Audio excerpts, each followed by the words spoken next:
Hi again, everyone, from Fitzgerald Stadium. It's post 22 baseball from the South Dakota State American Legion Baseball Tournament here at Fitzgerald Stadium. And today it's Rapid City post 22 and Mitchell. And this is an elimination game. The loser of the season is over, and the winner goes on to play tomorrow. With Mark Benetti, this is Tom Rudebush on ESPN Radio Rapid City and on Hardhats-TV with our director, Destin Human.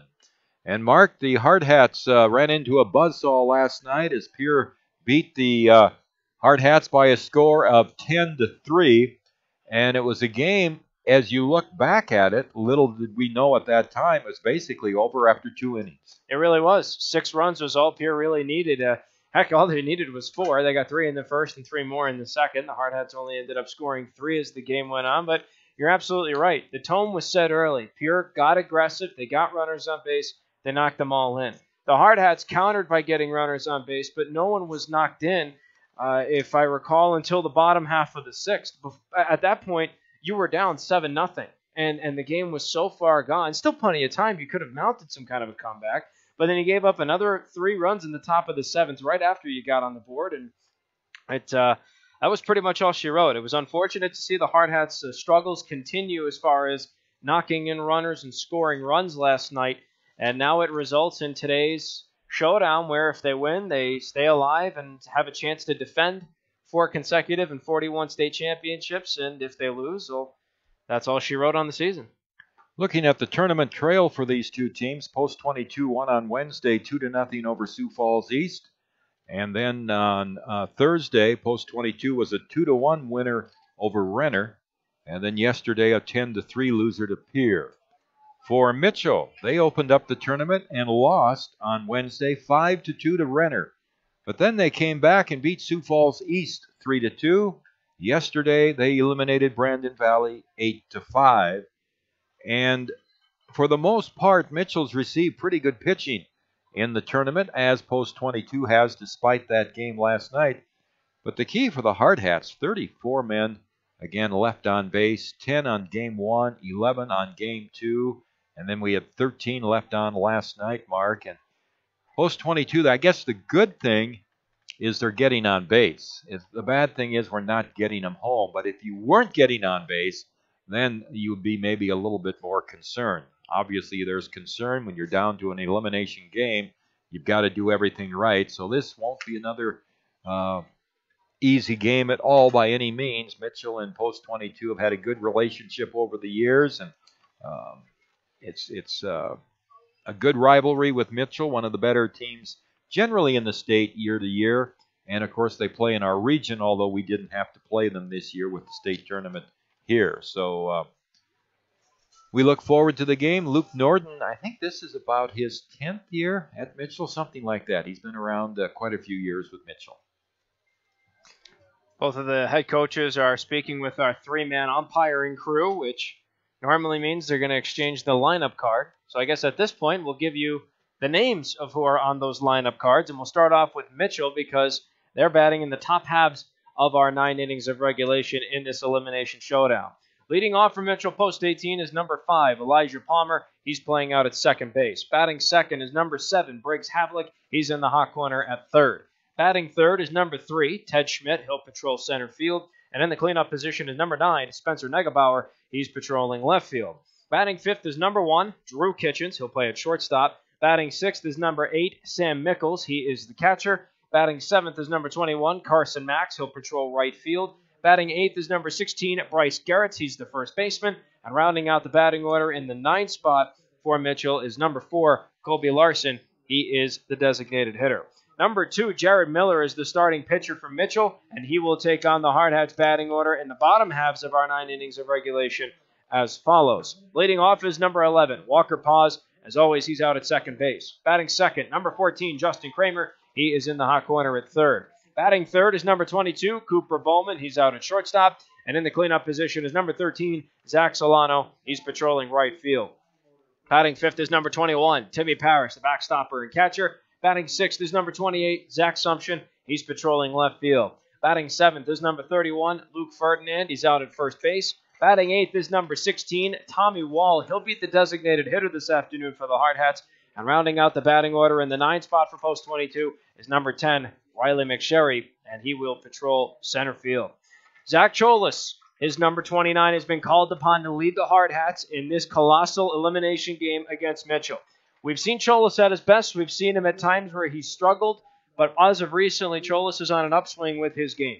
25 and a third innings of work under his belt. This will be his 10th appearance of the season, his 6th by virtue of a start. He has a perfect 5-0 record under his belt with 32 strikeouts to 20 walks and a 4.15 ERA. So we know, Tom, that Zach can get the job done. Zach is a capable pitcher. We referenced back at the Firecracker tournament that he essentially pitched his way into this lineup, and this is his opportunity with the spotlight on him to show Coach Messer, Coach Hers, and Coach Ewing that they made the right choice in putting him on this playoff roster. Cholas is 16 years old, a left-hander, and I'm sure that he was interested to see how the young pitcher did last night for Pierre, the 14-year-old left-hander. So Zach probably said, I can do that, and let's hope he does this afternoon. But you're right, down here since that Firecracker tournament, he's pitched very good baseball. He absolutely has, and this is where he has to channel into all of that tonight because, look, if his team does not have the lead after 9 innings of regulation, then his team's season has come to an abrupt end. And I say abrupt because look at the Hardhats record. Tom, they're 51-8. When was the last time you saw a 51-8 team not try and contend for a regional championship? It's not often that happens, so do or die for the Hardhats here. You know, and something we said last night, and I was talking with Mitch Messer before the game, Post 22 did not lose the tournament last night, and Pierre did not win the tournament last night. There's still baseball to be played, and I've seen Post 22 teams come back from this scenario before, so it's certainly not anywhere out of the realm of possibility as Post 22 gets set to play Mitchell here. The thing that Mitch stressed to me was the importance of Cholas throwing strikes and not running up the pitch count because the bullpen is pretty limited today. And with 2 games possibly tomorrow, Cholas is going to have to be on his game. He's going to have to not only be effective, but he's going to have to be effective with as few pitches as possible. You're absolutely right. No doubt about that. Well, we have the presentation of the colors coming up in just a few moments. Both teams are lined up on their respective foul lines, so we're going to take a quick recess. When we come back, we'll have the performance of the United States National Anthem, and we will be all set for first pitch for this elimination showdown between Mitchell Post 18 and your Post 22 Hardhats. Stick around, folks. You're listening to the official radio home of the Hardhats here on ESPN Radio, Rapid City. Great faces, great places. Wet paint? Yep. And around here, when great places need a little love, great faces band together. Each year, First Interstate Bank employees help local organizations put a fresh coat of paint on homes of those in need. A small gesture, perhaps, but one that puts smiles on faces and strengthens bonds in the places we serve. First Interstate Bank. It's you and I together.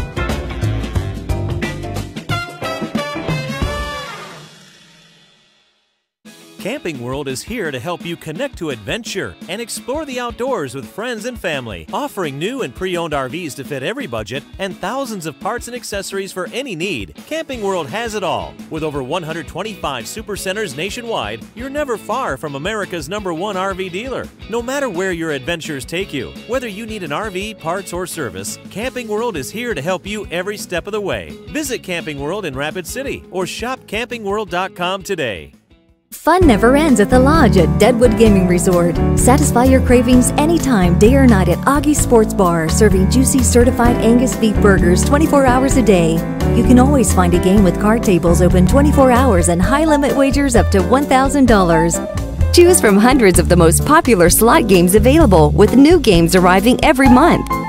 We're always ready for fun and excitement at the Lodge at Deadwood, the locals' choice for 24-hour dining and gaming. When you're done with fads, when you're done with gimmicks and tricks and miracle cures, crash courses and rebound weight, when you're done with going it alone, when you're done with diets, there's Profile. Backed by one of the nation's largest health systems, Profile by Sanford is a personalized plan designed to improve the way you eat and live. When you're ready to get real results with Profile. If you're looking for a modular home of the highest quality, you want a Lichty home. Check out our impressive selection of Lichty homes at lichtyhomes.com. This is usually the part where our web address is displayed out on screen so you can spell it. But this is radio, so okay. It's LIECHTY homes.com. And now we're out of time. Great homes, great selection, tours too. Lichty Homes.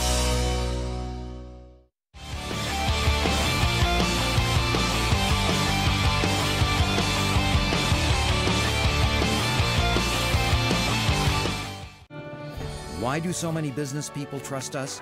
Well, we're pretty nice folks, of course, and we really know our stuff. Black Hills Insurance, a tradition of service since 1949.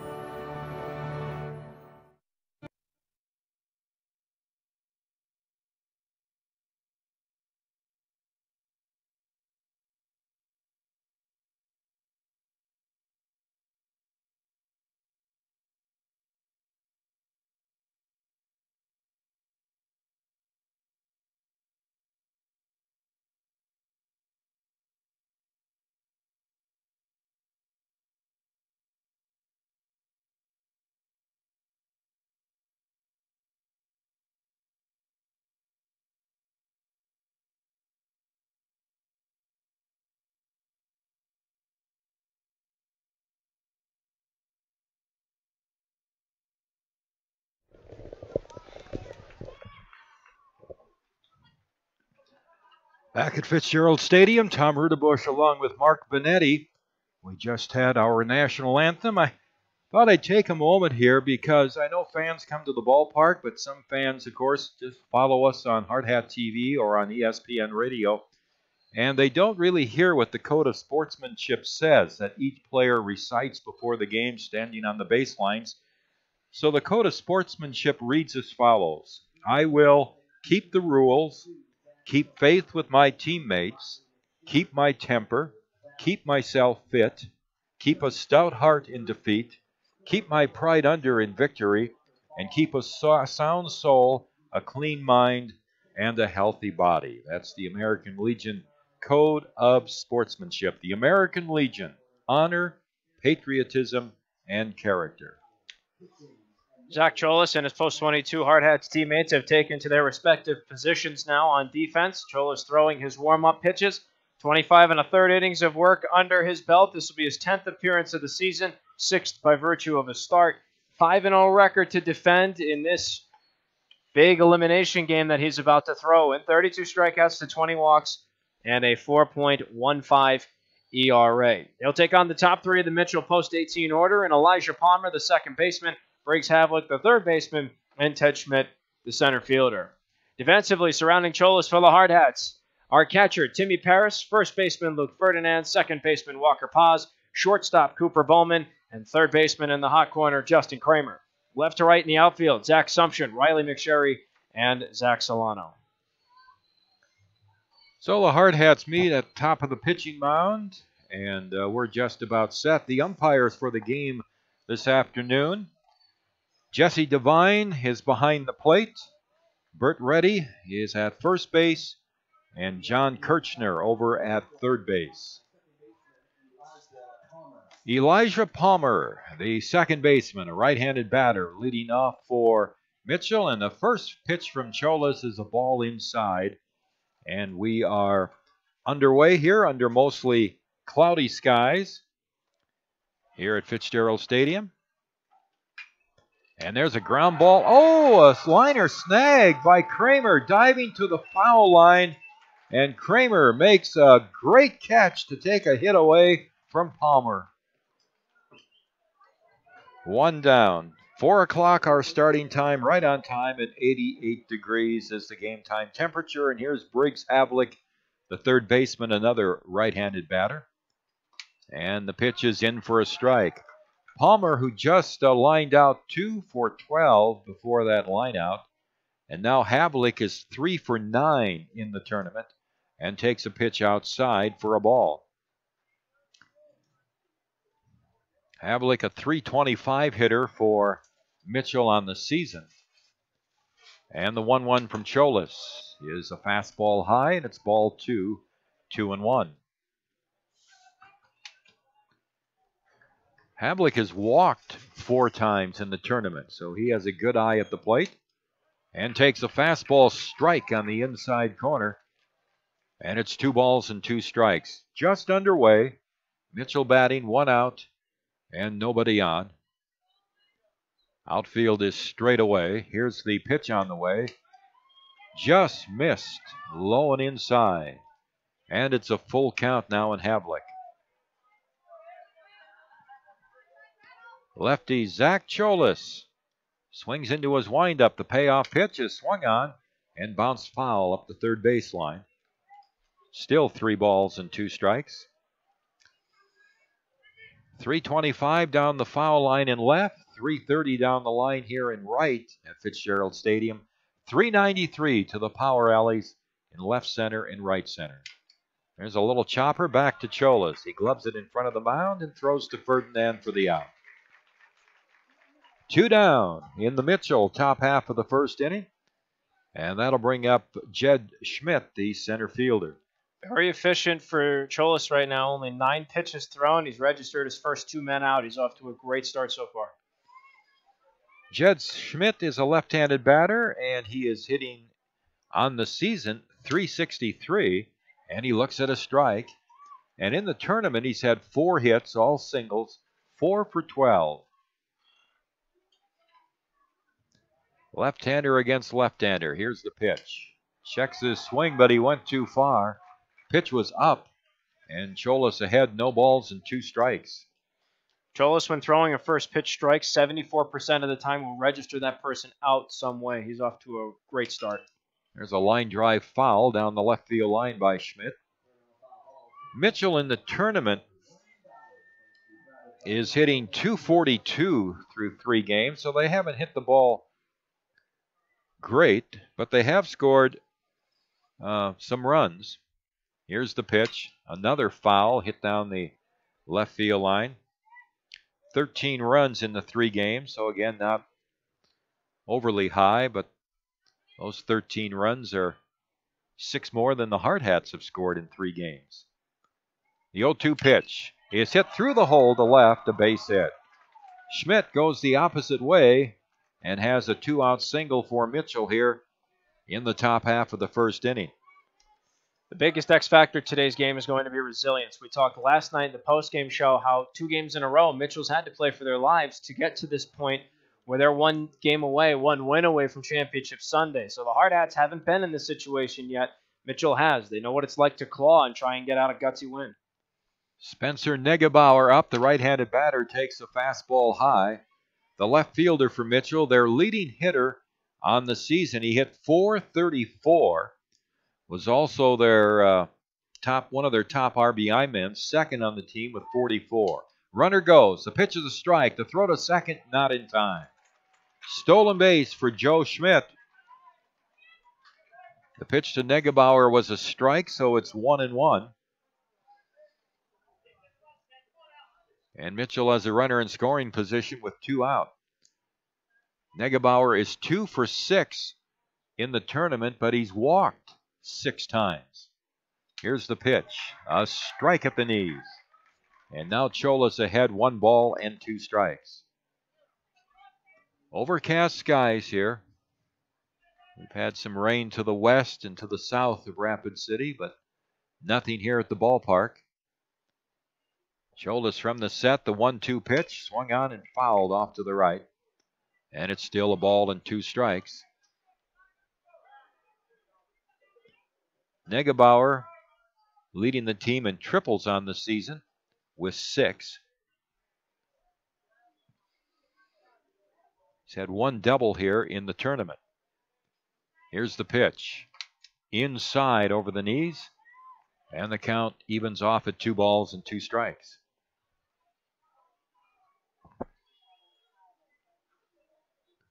Outfield straight away. Cholas looks into Timmy Paris for a sign. Schmidt leads from second. 2 outs. The 2-2 pitch. Swing and a miss. Cholas fans Negebauer, and that retires Mitchell in the top half of the first inning. No runs, 1 hit.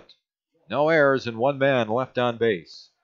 Post 22 comes to bat in the bottom of the first inning. From the Anytime Auto Sales press box, you're listening to Post 22 Baseball on ESPN Radio, Rapid City. With more than 300 pediatric experts in 35 specialty areas, Sanford Children's offers the care that matters to your family. At the Castle of Care, we are committed to bringing in the latest and most advanced technology and services to care for your children. And having the largest team of specialists in the region means your child can receive expert, individualized care close to home. At Sanford Children's, we promise to put your family first. To learn more, visit childrens.sanfordhealth.org.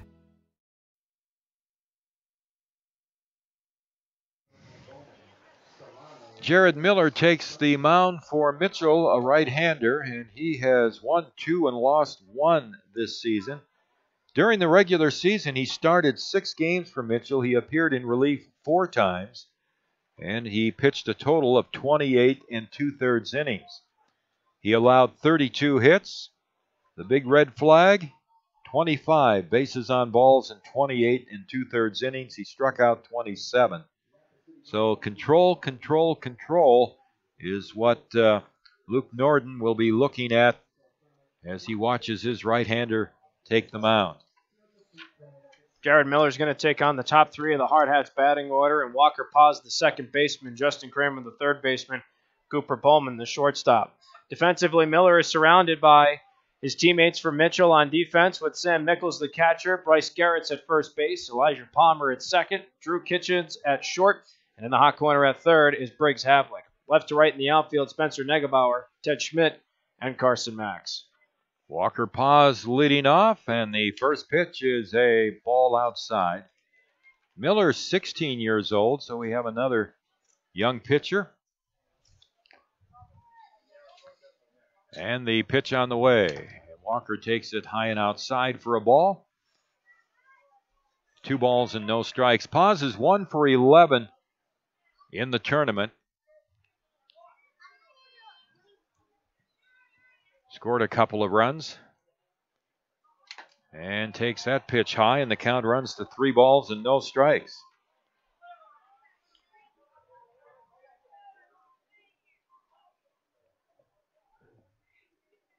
Jared Miller behind 3-0. Havlick in on the grass at third, and the pitch misses inside. So Paz has a 4-pitch walk to lead off, and that'll bring up Justin Kramer. Well, now the Hardhats have a man on base. The prerogative is to get that man in. You have to knock in runs early. This is an elimination game, so you have to take as much hope away from Mitchell as possible and get on your sticks early. The Hardhats, following a loss, have outscored their opponents 71-24, and in 5 of those games, they scored 10 or more runs. So the numbers are clearly in their favor in this scenario. Justin Kramer hitting .365 on the season, takes a pitch in for a strike. And Justin is 2 for 11 in the tournament with 1 double. Paz at first base. Havlick still in on the grass at third. The pitch on the way, gets away from the catcher, and down to second base goes Paz. So post 22 has a runner at second with nobody out, and a 1-1 count on Kramer. Justin's hit 3 home runs on the year. He's knocked in 35 runs. Here's the set by Miller and his pitch. Swung on a high fly ball, shallow right field, drifting out as the second baseman gives way to the right fielder, Max, who calls him off. Palmer had drifted back on the grass, but then Max came in and called off the second baseman and makes the catch. Good play by Max in right field. That'll bring up Cooper Bowman hitting .414. 7 homers, a team leading 66 RBIs.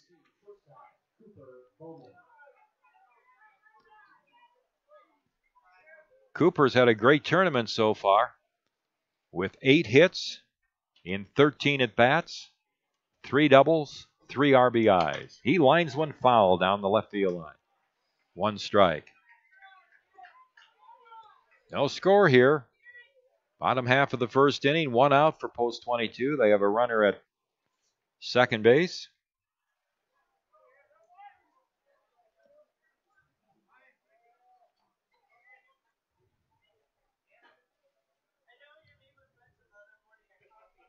Here's the set and the pitch. And it's a ball outside.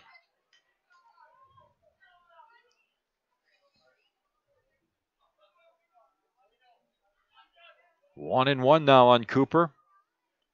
Here's the pitch, and he misses high, so Miller behind, 2 balls and a strike.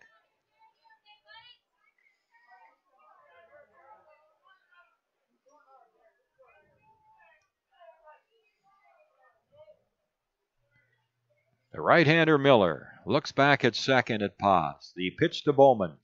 Swing and a foul ball coming back here, and the count is 2 balls and 2 strikes. It's okay, Tom. I was ready to get that one just in case it came into your window. Well, I have continued to forget my glove. Yeah, what's up with this? Well, I thought you were going to bring yours too. Only if you brought yours. Is that the way it's going to be? We're broadcast partners. We got to match on some things. 2 balls and 2 strikes. Here's the pitch. Another foul. This one poked off to the right by Bowman. Cooper hangs in with a count of 2-2.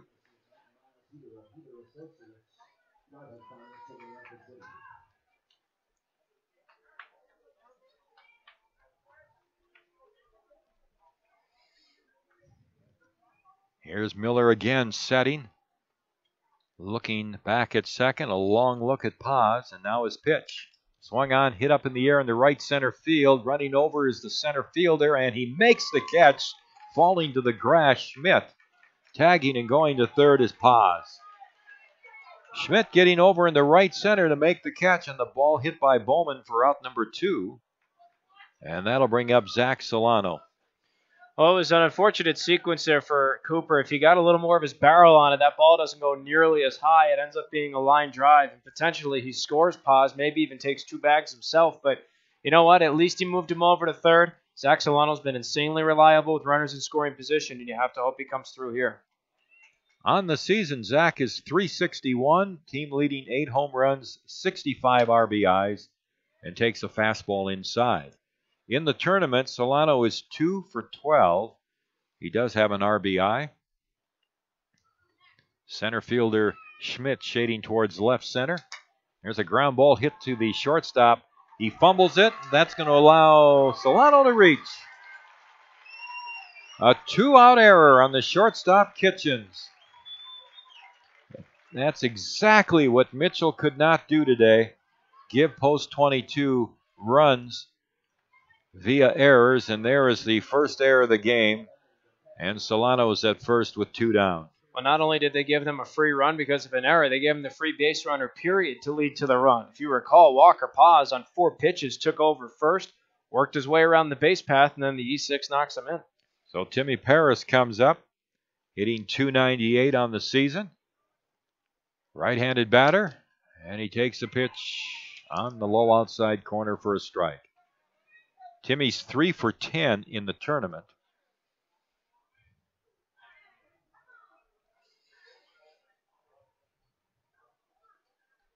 Here's the set by Miller, and the pitch is swung on, bounced foul up the first baseline. And it's no balls and 2 strikes.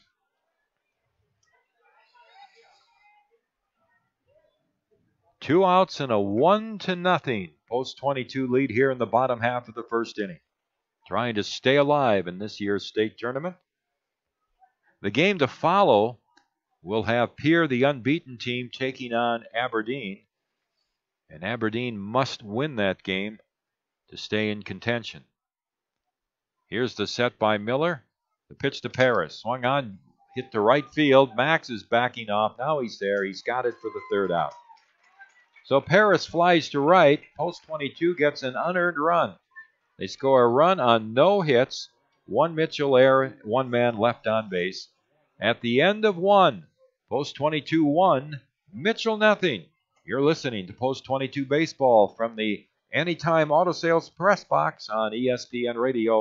You don't have to try to hit a home run when you're hitting singles and doubles all day. Consistency wins games, and it's key to helping achieve your retirement goals. At Weitzel Financial Group, they believe they're there to help with your own ideals and goals. Head toward your field of dreams. Call Weitzel Financial Group for a consultation at 348-1152. Kurt Weitzel is a registered representative and investment advisor representative with and offers securities and advisory services through Commonwealth Financial Network member FINRA SIPC, a registered investment advisor. Weitzel Financial Group, 817 9th Street, Rapid City, South Dakota, 57701.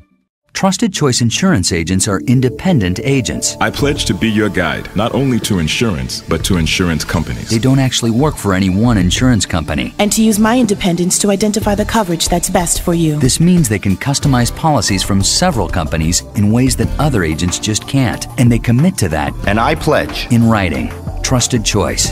You need an independent insurance agent. Black Hills Insurance Agency, a tradition of service since 1949.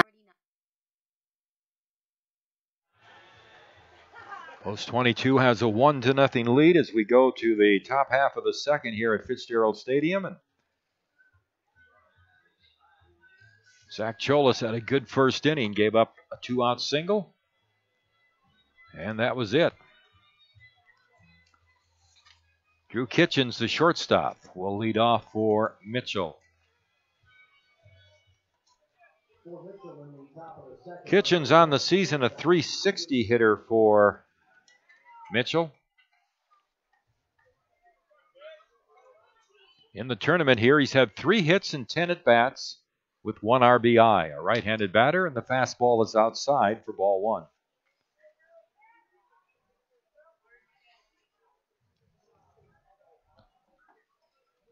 One ball and no strikes.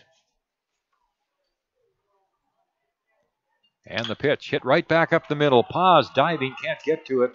It's on into center field. A leadoff single for Kitchens. Hit number 2 for Mitchell.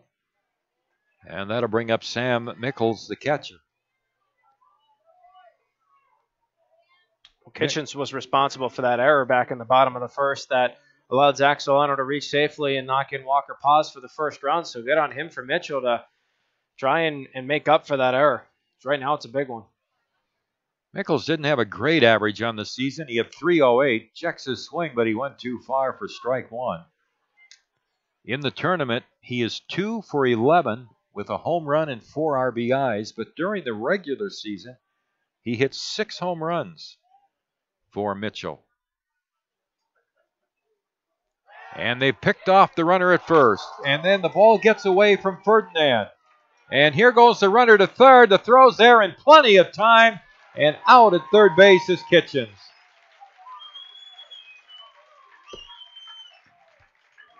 So post 22 gets another big mistake made by Mitchell. They made one defensively, and now they make one offensively.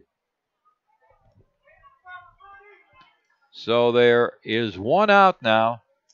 Nobody on. And Mickles at the plate with a 1-strike count and takes a ball low and inside. They haven't posted an error yet. I think you're going to have to account for the runner getting to second. And the pitch, swinging a foul back. And it's 1 ball and 2 strikes. Unless they, well, I can't see how they would give him a stolen base. Mickles with a count of 1-2, 1 out, nobody on, 1-0 post 22 here in the second. And the pitch is outside for a ball, and it's 2-2. Mickles also has 15 doubles on the season, 2 triples to go along with those 6 home runs. Led the team with 50 RBIs for Mitchell this year. The 2-2 pitch. Swung on, popped up off to the right side, and never got high enough for Jimmy Paris to reach. And the count runs along at 2-2.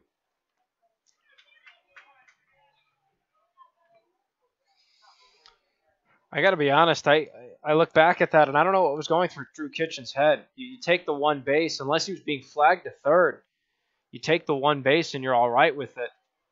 But Ferdinand caught up to that much quicker than he anticipated. He was out by 1.5 miles. Pitch to Mickles, and a fastball is high, and it's a full count now, 3-2.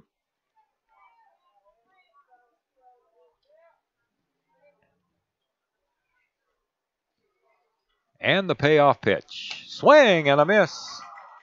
Mickles strikes out. Cholas gets his second strikeout. 2 outs here in the top of the second for Mitchell. That brings up Carson Max, the right fielder. Left-handed batter, number 7 hitter.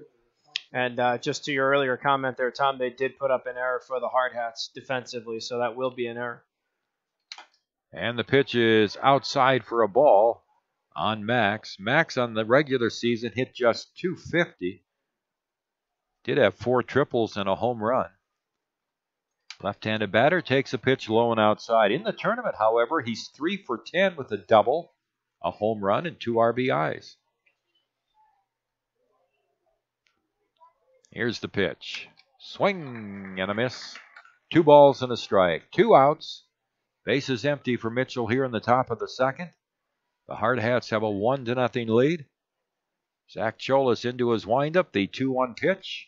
And that's a ball low, and it's 3-1.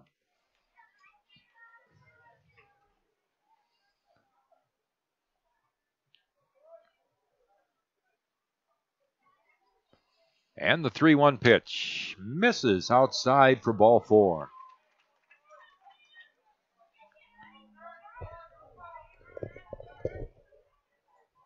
Well, that's twice now in 2 innings for Cholas that he's registered 2 outs within the first 2 batters. Granted, the first gentleman did record a hit, but he still got out. Sam Mickles follows up with a strikeout, but can't close out to get that big third one, so the walk perpetuates the inning. Number 8 hitter, first baseman Bryce Garretts comes up. He's had a good hitting tournament as Cholas throws to first.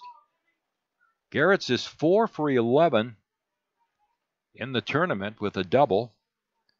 During the regular season, he hit .278. He also hit 6 home runs for Mitchell. He and Mickles with 6 each during the season. Pitch inside, moves him back. 1 ball and no strikes.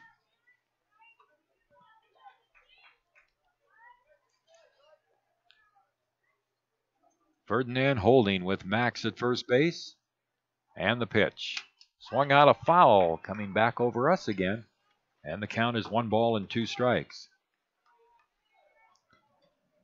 Number 9 hitter, Kobe Larson, is on deck, the designated hitter.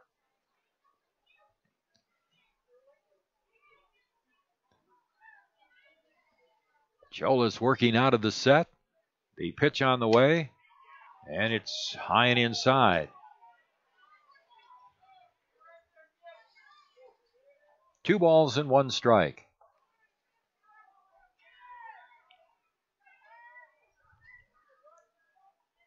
Cholas ready again. He'll throw to first base. They've picked off Max. Ferdinand running him down, and Cooper Bowman tags out Max.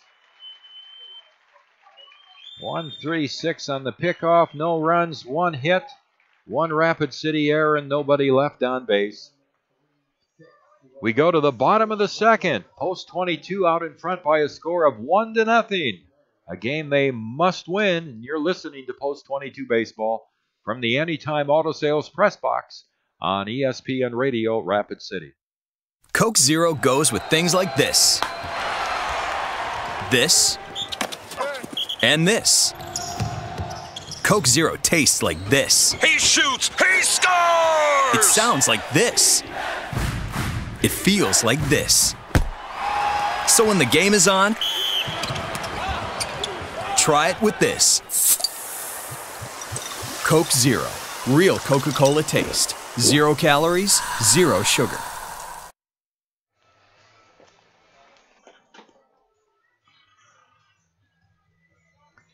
Post 22 1 and Mitchell nothing. And Mitchell's made a couple of errors on both sides of the ball. On defense, they had that error which gave up a run in the first inning. And they had a runner picked off and made an attempt to advance not only to second, but the third was thrown out. Then they had another runner picked off in the second. So they have really helped Post 22 out here early in this game as Zach Sumption leads off.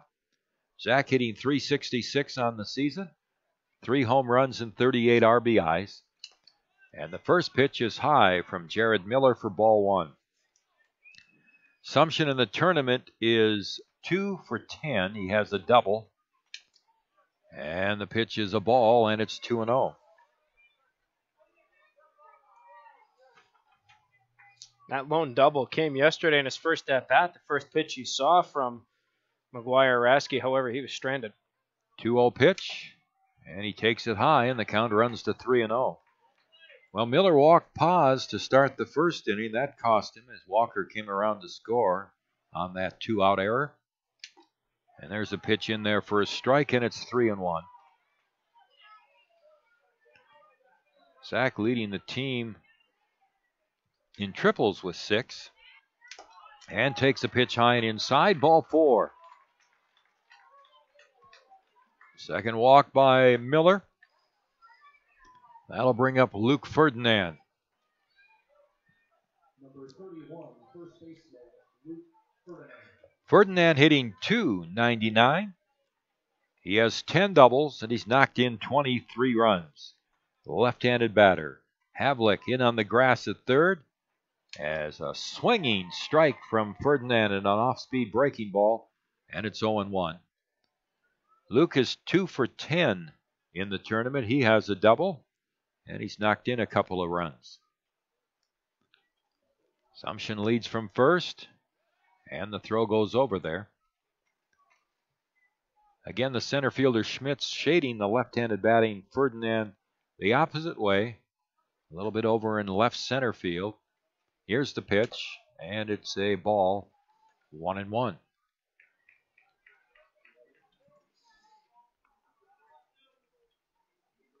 One ball, one strike. The pitch on the way. Just missed. Low and outside, 2-1 on Ferdinand.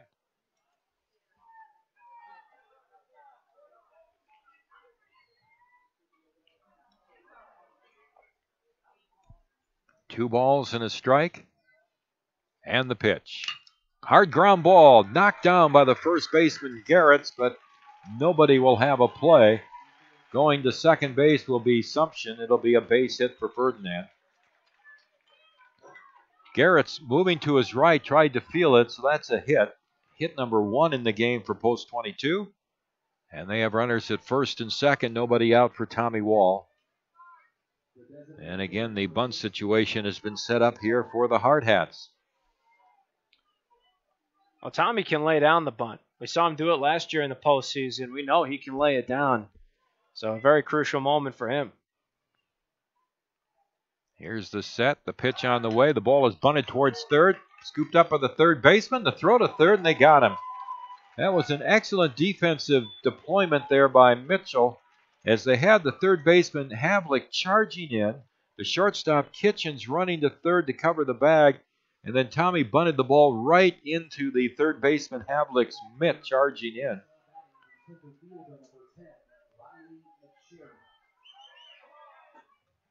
So there's a force out at third. And now here's Riley McSherry. Still runners at first and second.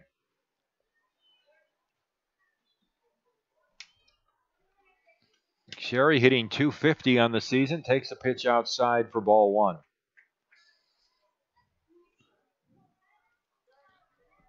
Riley is 0 for 8 in the tournament. Here's the set by Miller. The pitch on the way. And it's down low and blocked by the catcher Mickles, and the count is 2-0.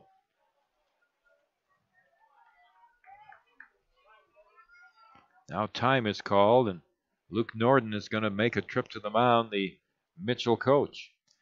Mitchell hasn't won a state tournament since 1999. And that was, I remember that tournament. They came in with a pretty good ball club. Of course, Rapid City was still the favorite, but Mitchell played very, very well in that tournament. And they won the tournament in 1999. And that, in 1999, is the one and only Mitchell State Championship.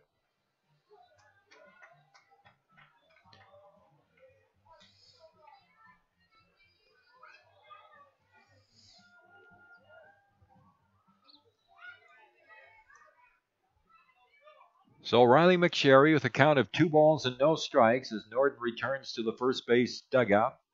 And Riley peels a foul back to the screen, and it's 2-1. Ferdinand the runner at second, and Wall the runner at first.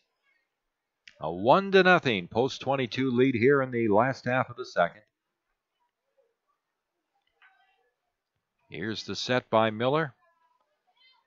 A pitch on the way, swung on, another foul, lifted off to the right. And the count is 2 balls and 2 strikes. This is the 60th game of the season for Post 22. 51 wins and 8 losses.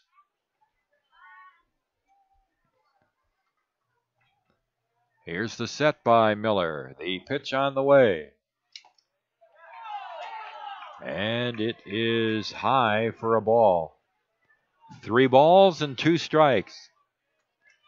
Miller and the Mitchell dugout thought they had a strikeout there. 2 outs. Or 1 out, I should say. 3-2 pitch. Swung on, line to left for a base hit. Charging the ball is the left fielder Negebauer, and they'll hold Ferdinand at third. How often do you see that? A pitcher thinks he has an out, and the very next pitch is a base hit. Second hit of the inning. And of the game for Post 22. And Rapid City has loaded the bases here with 1 out and Walker Paz coming up. Walker walked in the first inning. 1 for 11 in the tournament. Mitchell's going to keep the infield back at second and short. Up at the corners as Miller delivers. And it's a ball outside.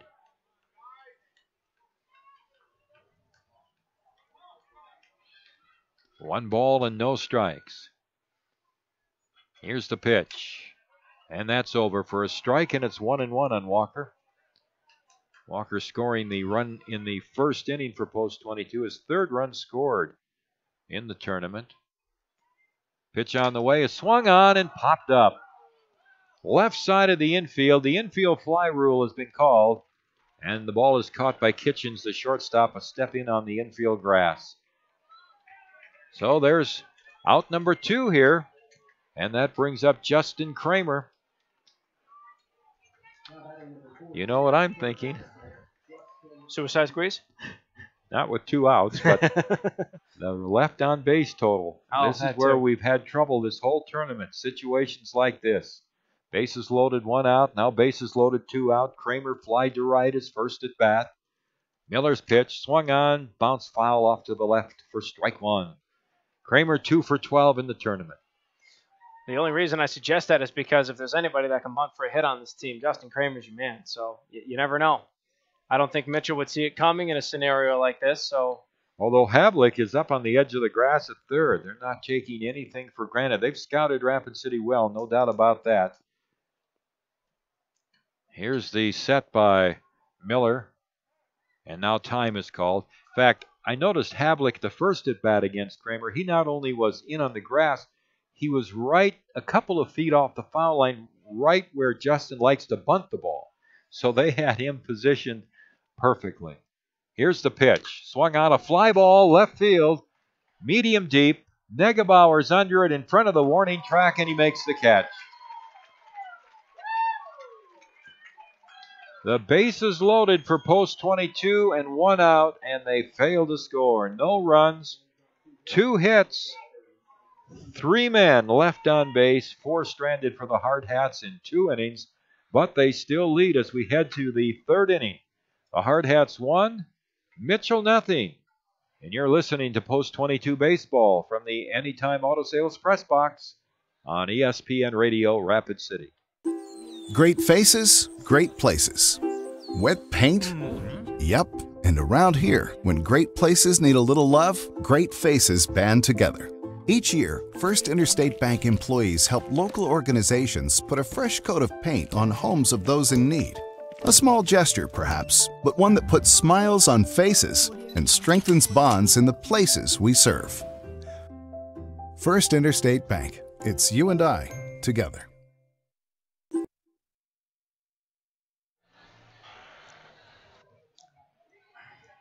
One run, 2 hits, and an error for Post 22. No runs, 2 hits, and an error for Mitchell as we head to the top half of the third inning. Bryce Garrett's comes up again. He was up when Max was picked off first base to end the second. Garrett's 4 for 11 in the tournament with a double and takes the pitch inside.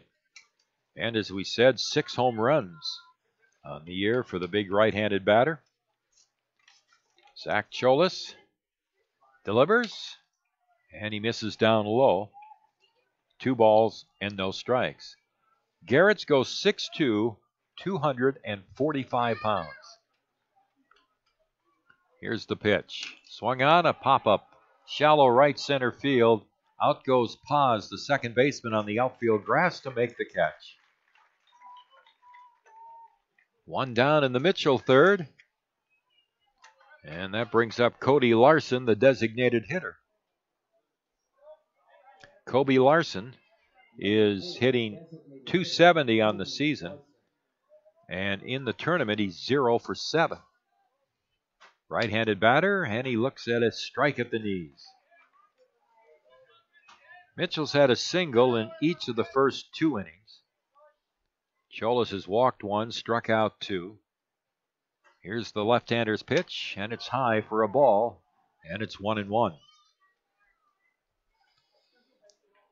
Outfield is straight away. And the 1-1 pitch. Hit foul, backing out of play. 1-2 the count. Mitchell is playing their 48th game of the season here this afternoon. They've won 28 and lost 19. 2 teams did not meet during the regular season. Here's the 1-2 pitch. Swinging another foul back. Still a ball and 2 strikes on Larson.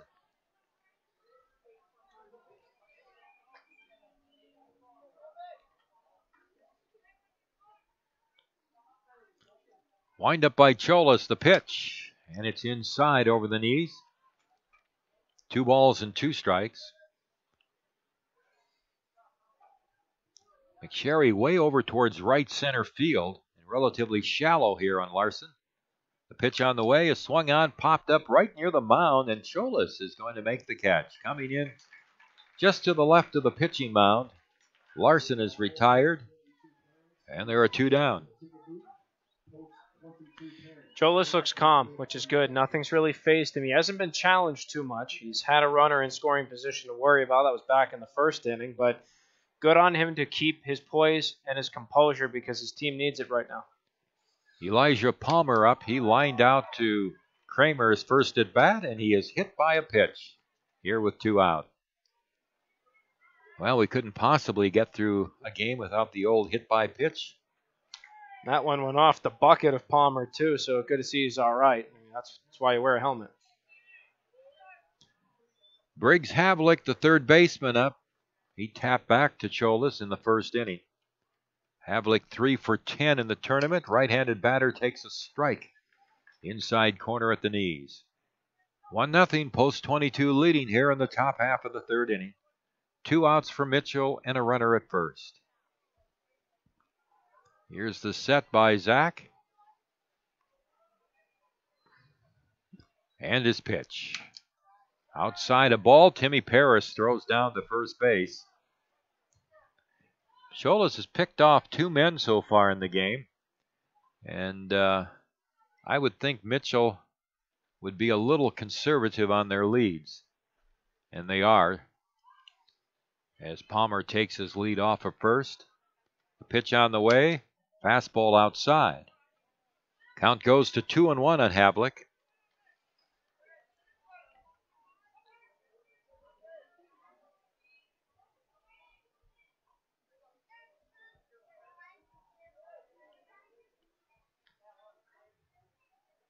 Here's the set by Cholas.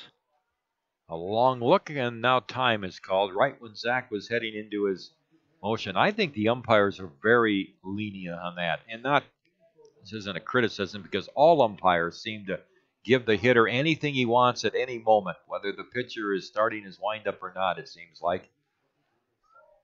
2-1 the count. Here's the pitch on the way, and that's up and in for ball 3. Well, Havlik led Mitchell in the season so far with 32 walks. So again, he watches pitches carefully. He's got a 3-1 count here. Here's the set and the throw to first base, and they had him leaning, but Palmer got back.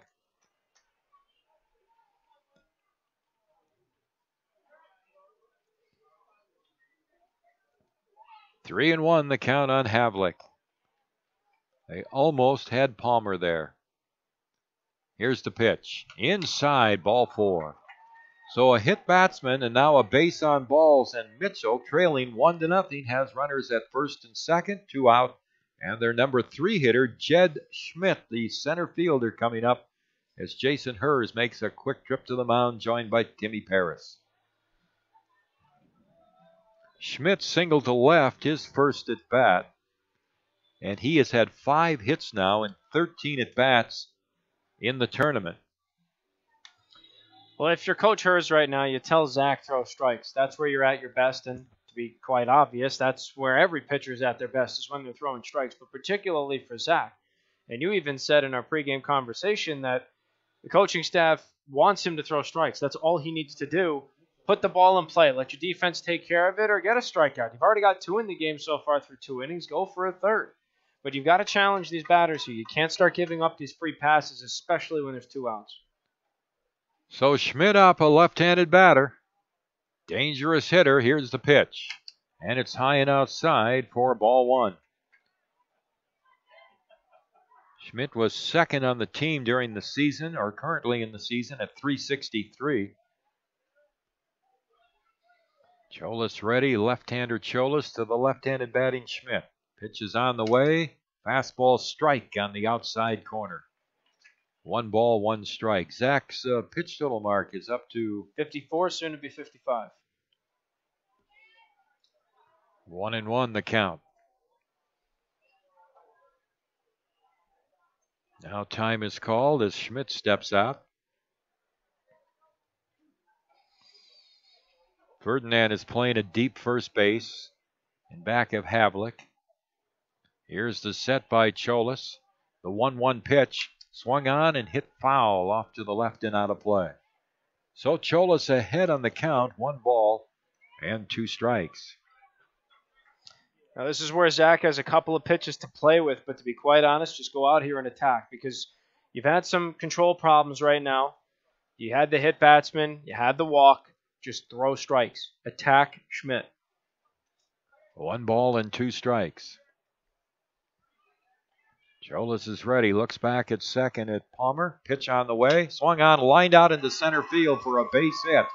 Palmer is around third. The ball is fumbled momentarily by McSherry, but it really didn't do any harm, as scoring is Palmer and Havlik going to third.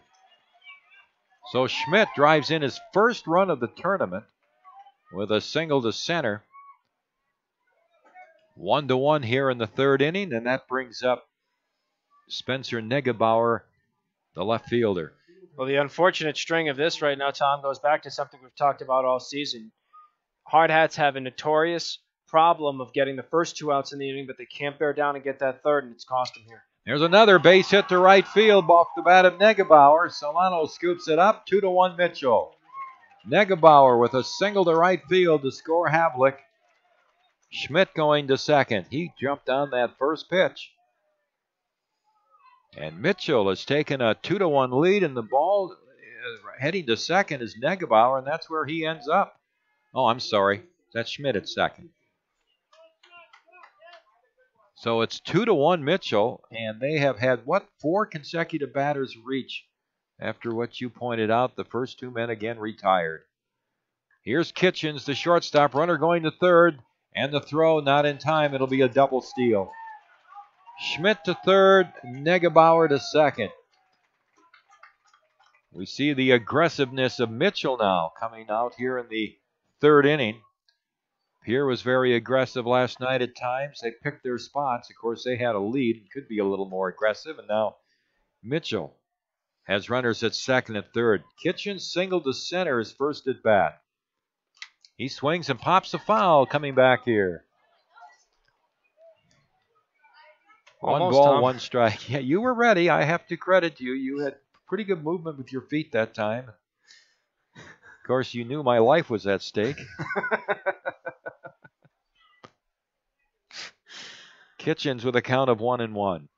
The pitch. Swung on, popped up. And it's going to be Cholas coming in front of the pitching mound to make the catch. So Mitchell does leave a couple of men at second and third, but they score 2 runs on 2 hits, no errors, and 2 men left on base. So we go to the last half of the third inning now here at Fitzgerald Stadium, and Mitchell has taken the lead over Post 22 by a score of 2-1. You're listening to the Hardhats from the Anytime Auto Sales Press Box on ESPN Radio, Rapid City. Great faces, great places. Wet paint? Yep. And around here, when great places need a little love, great faces band together. Each year, First Interstate Bank employees help local organizations put a fresh coat of paint on homes of those in need. A small gesture, perhaps, but one that puts smiles on faces and strengthens bonds in the places we serve. First Interstate Bank. It's you and I together.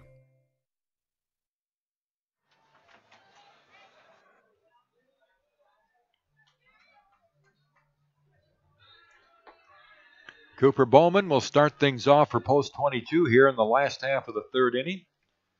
Cooper flied to right center his first at bat. Solano and Paris to follow. If anybody gets on base, Sumption would hit. Well, now we have Mitchell out in front, 2-1.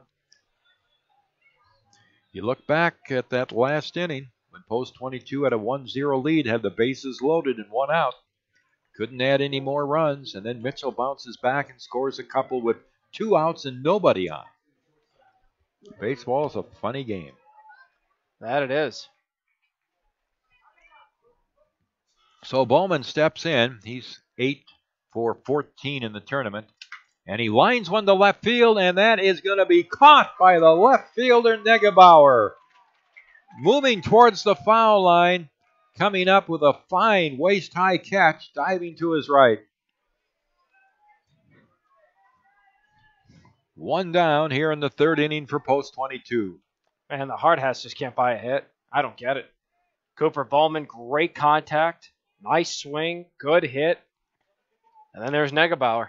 Right place, right time. Solano reached on an air, his first at bat, and he lines one to left field. That is in for a base hit.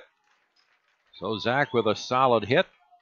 That's his 3rd hit of the tournament. He's now 3 for 14. And hit number 3 in the game for Rapid City, and that will bring up Timmy Paris. Paris flied out to right in the first inning.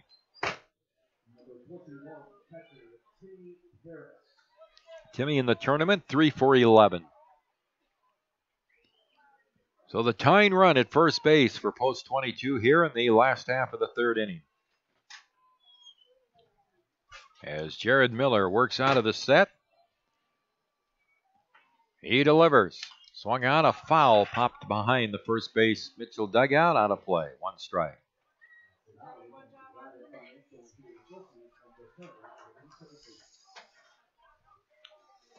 They're shading Timmy, the center fielder Schmidt, over towards left center.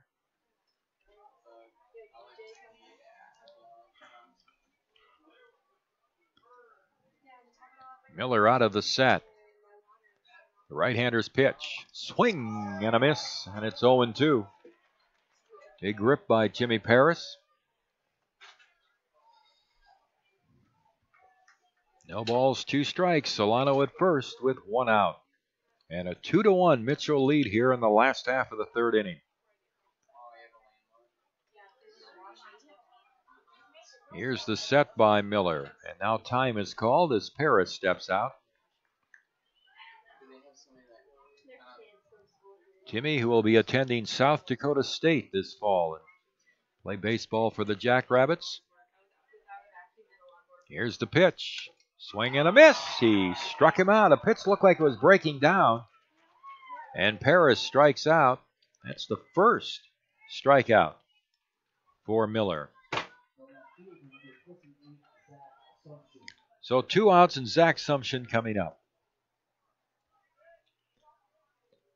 Zach walked in the second inning. He's 2 for 10 in the tournament. Runner going, the pitch is outside to throw to second, and out at second base is Solano. A sweet tag by the shortstop, and Mitch Messer, I don't think, totally agrees with that, and I don't think Solano did. But he is out, and that retires the side. No runs, 1 hit, and nobody left on base. So we head to the fourth. Mitchell 2, and the Hardhats 1. Post 22 baseball from the Anytime Auto Sales Press Box on ESPN Radio, Rapid City.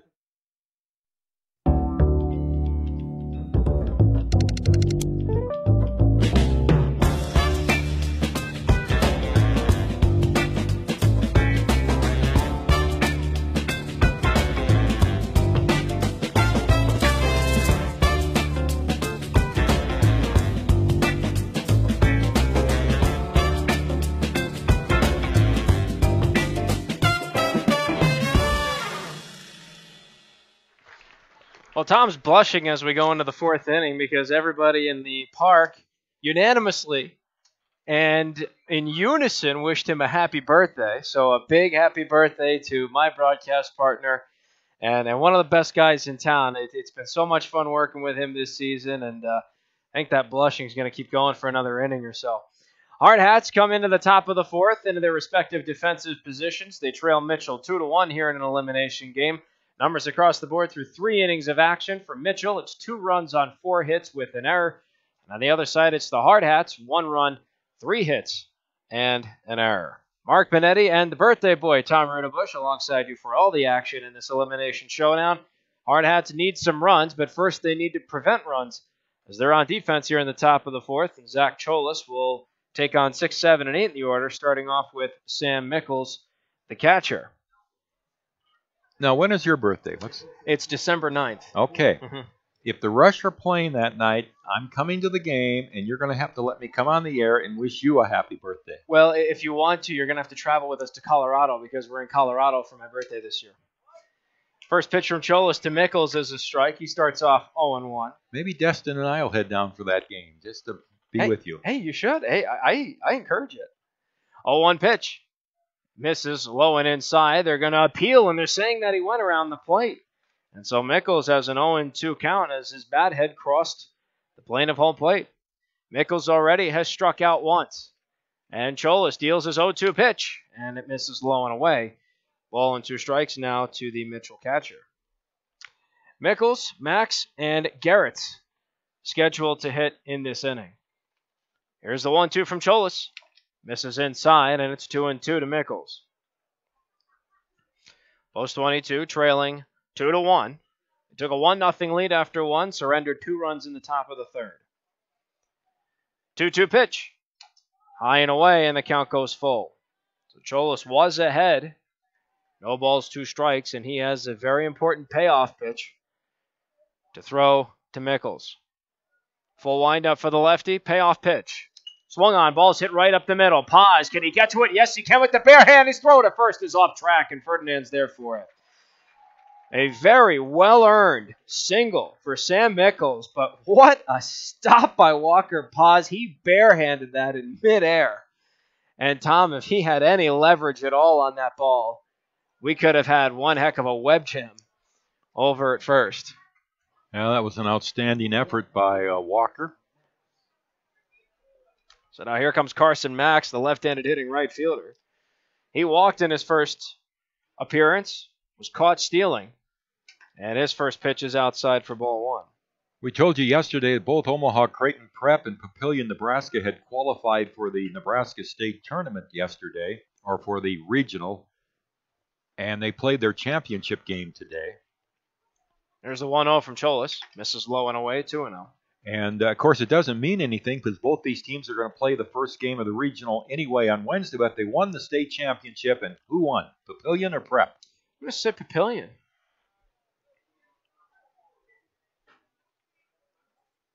The suspense is killing me. Check to first is not there in time. You are right, Karnak. 6-0. Papillion beat Prep in that championship game. Wow. The kid who threw against us in that great game up in Minneapolis threw today.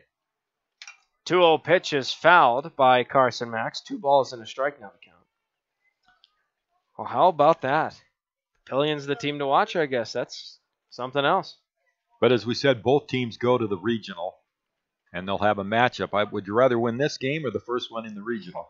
Any day of the week, the first game of the regional. Check to first, not there in time, and back safely is Mickles.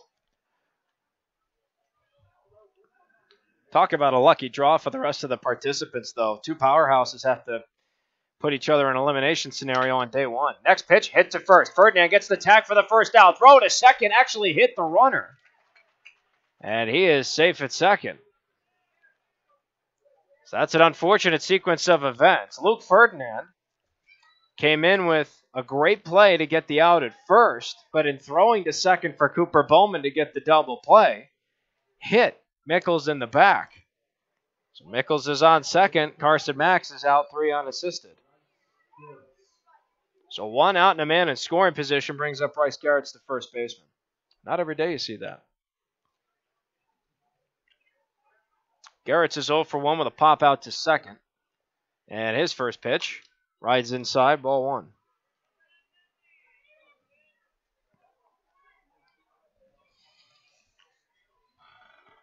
One 1-0 the count here to Garrett's. He has a man on second and 1 out here in the top of the 4th. Hardhats trailed 2-1. They're looking to keep that score the way it is. Here's the 1-0. Swung on, and that ball is turned on to left, and Zach Sumption watches it go over his head and all the way to the wall. Rounding third, heading home is Mickles. Into second with an RBI double is Bryce Garrett's. A 1-out RBI double for Garrett's. Mitchell now has a 3-1 lead with a man on second and 1 out here in the top of the 4th.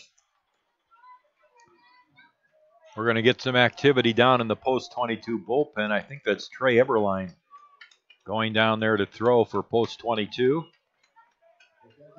Boy, that's 6 hits in the game now and 3 runs for Mitchell.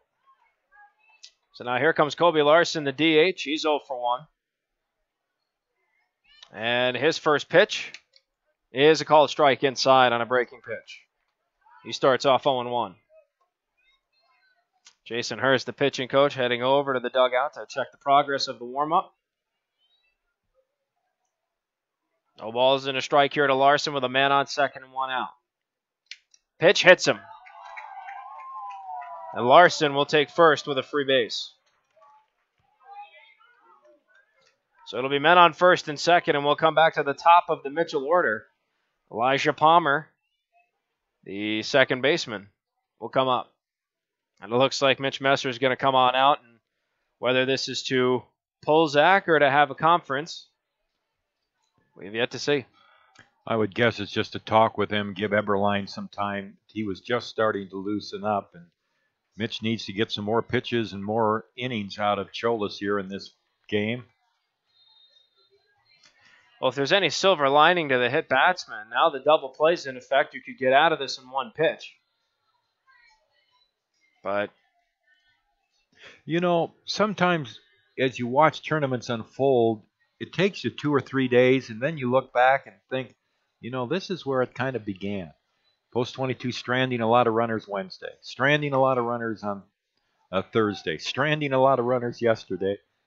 They've stranded the bases loaded once already. They've stranded 4 in 3 innings today. And Mitchell is pecking away, adding a couple of runs here, a run here. So now we're back to it. And Cholas will throw to Elijah Palmer. And his first pitch is swung on and fouled at home plate. One advantage Post 22 does have right now is Garrett's the runner at second doesn't run well.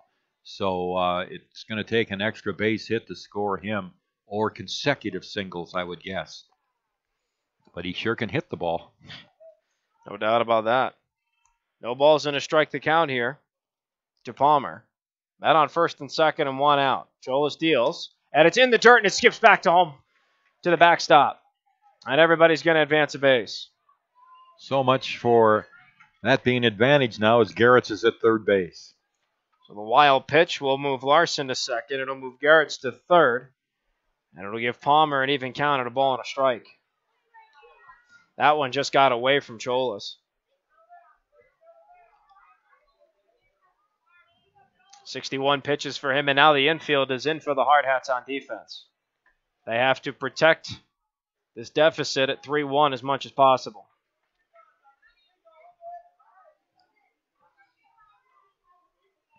One from Cholas. Breaking pitch up high. It's 2-1. Briggs Havlick, the third baseman, is on deck. He's come around to score as well. Palmer 0 for 1, a line out to third. Second pitch of the entire ball game. He was hit by a pitch in the third and came around. 2-1. This is low and inside. It's 3-1. And Cholas is one pitch away from loading the bases. You know, 3 out of the 4 teams left here for the state tournament are from our region. So that shows you that pretty good baseball within the district or region that Post 22 plays in. 3-1 pitch. Hits him. Well, that was an advantage of a hit batsman. If it would have been a pitch that hit the dirt, it would have been a wild pitch and a run would have scored. Here comes Mitch Messer out again. And this will be the end of Zach Cholas' start. Unfortunate to see what we have right now. Bases loaded. Cholas will exit the ball game after 3 1/3 innings of work. And 64 pitches. And he will now give way to, I believe, Holden Jackson. Yep. So Coach Messer is going to one of his veteran pitchers to try and help out in ending this threat. You look at Holden Jackson in this tournament, he's only pitched an inning in one game. He struck out 2, didn't allow a single hit, a single run, an ERA of 0, so that's always good to see. On the regular season, Holden Jackson put together a pretty good campaign, 38 innings even, right on the dot of work. This will be his 19th appearance and his 16th in relief. 1-1 record, 2 for 2 in save opportunities. So if the Hardhats could come around and take back the lead and eventually win, he would be the pitcher of record so long as he stays out there. 35 strikeouts to 16 walks and a 3.32 ERA. And we've been talking the last couple of times he's gone out here, Tom, that he's on his best when his breaking ball's working, and it is never looks more perfect than right now. Would you read that again for me? How many innings pitched and how many strikeouts for Holden? 38 innings pitched, 35 strikeouts to 16 walks. That's what Mitch Messer's looking for. He wants to strike out. I mean, that's or the double play, but he needs the strikeout here of Havlick. So right now, Cholas has allowed 3 runs. All of them are earned. However, he is responsible for every single base runner, so that number could balloon to 6 at the absolute worst. So here comes Holden Jackson. Bases loaded to Briggs Havlick, who's 0 for 1 with the walk and a ground out right back to the mound. First pitch from Jackson. Breaking ball, called strike. And there it is, just like we talked about, Tom, 0-1. Havlick has walked 5 times in the tournament. He has struck out only 1 time in 15 plate appearances. It's a battle of wills at this part. Somebody that can strike out, somebody that has yet to strike out. Here's the 0-1. Breaking pitch, hits him. And that's going to knock in a run. So it's an RBI hit by pitch for Briggs Havlick, and now the Hardhats deficit is 4-1. Base is still loaded. 1 out here in the top of the 4th.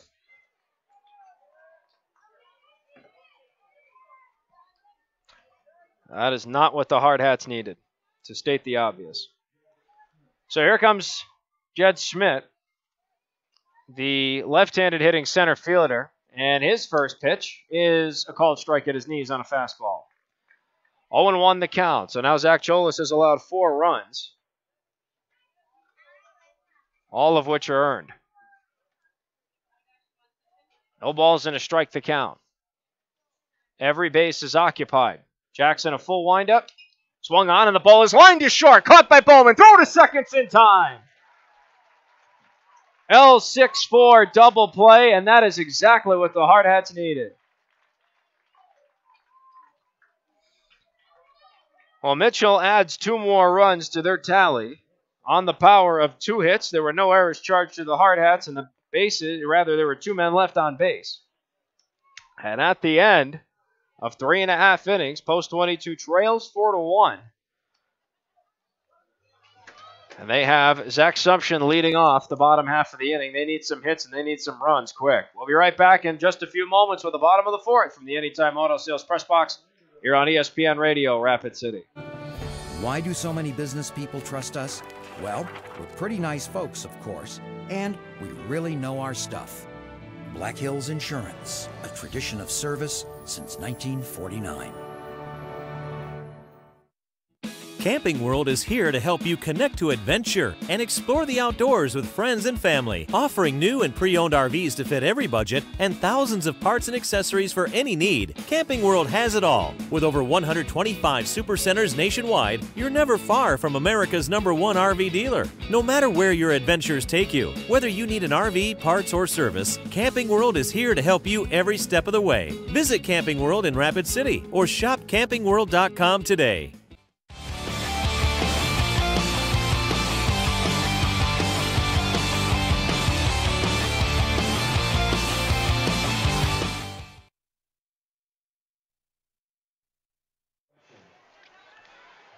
Zach Sumption will lead off Post 22 in the bottom half for the 4th. Still up against Jared Miller, who has thrown 60 pitches. And his first pitch is swung on and missed. The Expos are trailing 7-2 against Sioux Falls West at the Junior Legion tournament down in Yankton this afternoon. 7-2 West in the 5th inning. 0-1, swung on and missed. Looked like a breaking pitch that sunk low. 0-2 now to Sumption. He walked in his first appearance, was thrown out at third on a force after he got on the base path. Quickly behind 0-2, and Miller deals. Pitch is low, and it's a ball and 2 strikes.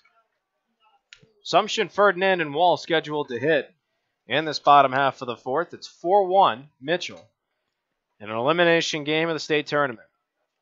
1-2 pitch, swung on line to third, and Havlick's there for the catch. L5 in the book, 1 up, 1 down, will now bring us to Luke Ferdinand. Ferdinand had an infield single. He ripped a ball right into the gap between first and second. It went off the glove of the first baseman, Bryce Garretts. He was able to reach first safely. First pitch from Miller. Called strike at his knees, and he's behind 0-1. Miller looks a little juiced up here, like he's got a little bit more command than he had earlier in the game. There's the 0-1. Called strike at his knees again on the outside corner, and Ferdinand's behind 0-2.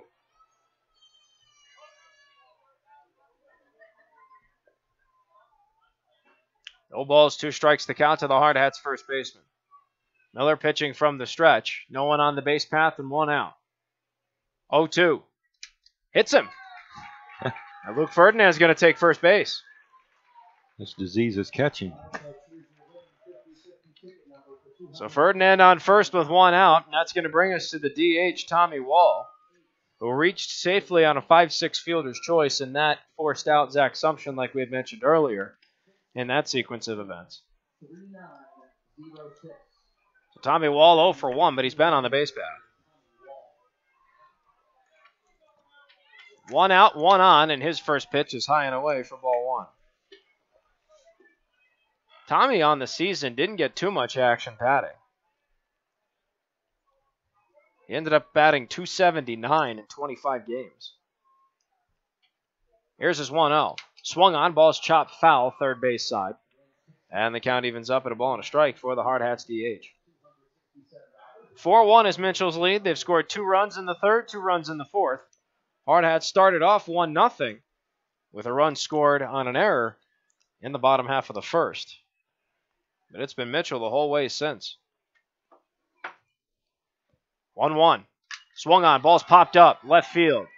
Negebauer is underneath it, backtracks a bit, flashes the leather, and he makes the catch.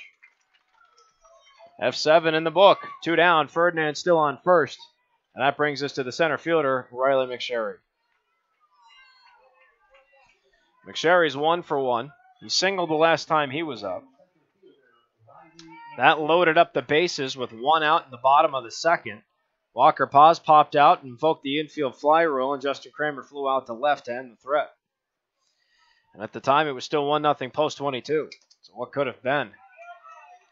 Could have been something else. McSherry looks at a first pitch strike, and he's behind 0-1.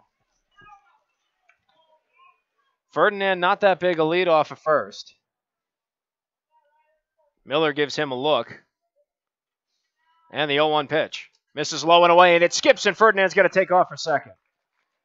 So a wild pitch will put Luke Ferdinand in scoring position. And Riley McSherry now has a count of 1 ball and 1 strike. The Hardhats need something.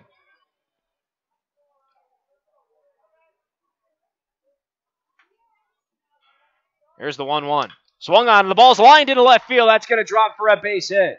Ferdinand's going to stop at first, and McSherry will, at third, and McSherry will hang on at first. So Riley McSherry, good on him to try and get something started. He's 2 for 2. A 2-out single. It's now men on the corners, and that will bring up Walker Paz.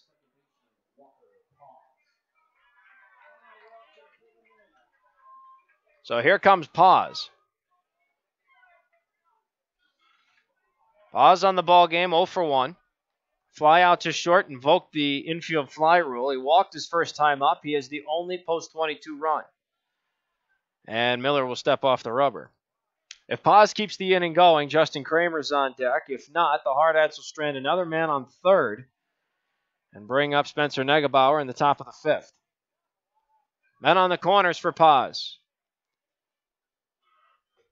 And a check to first is not in time. McSherry safe at first.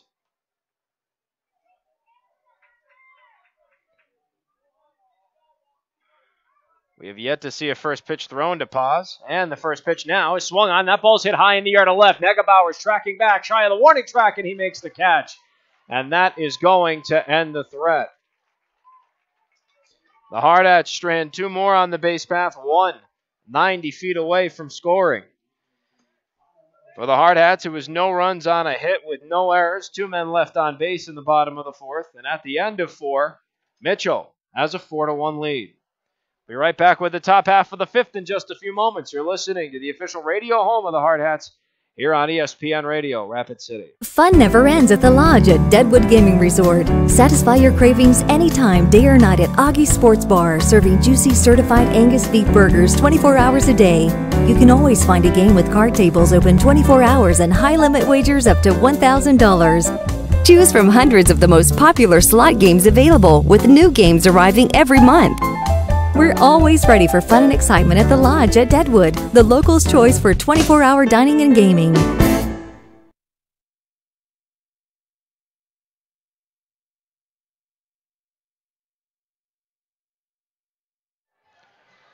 We've played 4 innings, and post 22 still trails 4-1. They stranded 2 men on the corners in the last inning, and now Holden Jackson's back out in relief. He'll take on 4, 5, and 6 in the Mitchell post-18 batting order. Numbers across the board through 4 innings for Mitchell in this elimination game. They're in the driver's seat. 4 runs, 6 hits, 1 error. And on the other side for post-22, it's a run on 4 hits. Also an error in the field. Mark Benetti, Tom Rudabush alongside you for all the action in this elimination game, the 2017 South Dakota American Legion Baseball State Tournament. Negebauer comes up to lead off the top half of the 5th for Mitchell, and he's 1 for 2 with a strikeout and an RBI single that came with 2 outs in the top of the 3rd. He shows bunt. He drops it wide of the mound. Kramer comes in and he can't field it. It'll be a bunt single for Spencer Negebauer. And that will bring up Drew Kitchens. Leadoff man's aboard, no one out. Once he got that bunt past the pitcher, there was absolutely no chance for anybody to throw Negebauer out. Great bunt. So here comes Kitchens. He's 1 for 2. He's singled. Was picked off and popped out right to the mound when Zach Cholis was still in the game.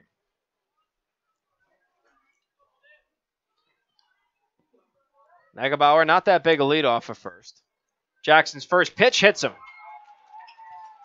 And Drew Kitchens will take first, and Negebauer moves to scoring position.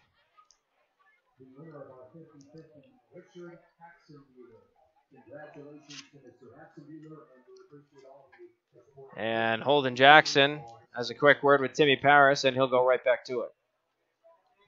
So that's going to bring up Sam Mickles, the catcher.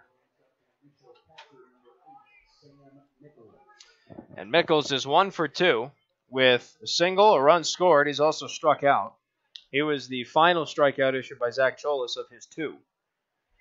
Men on first and second, no one out. Jackson will pitch from the stretch. And his first pitch.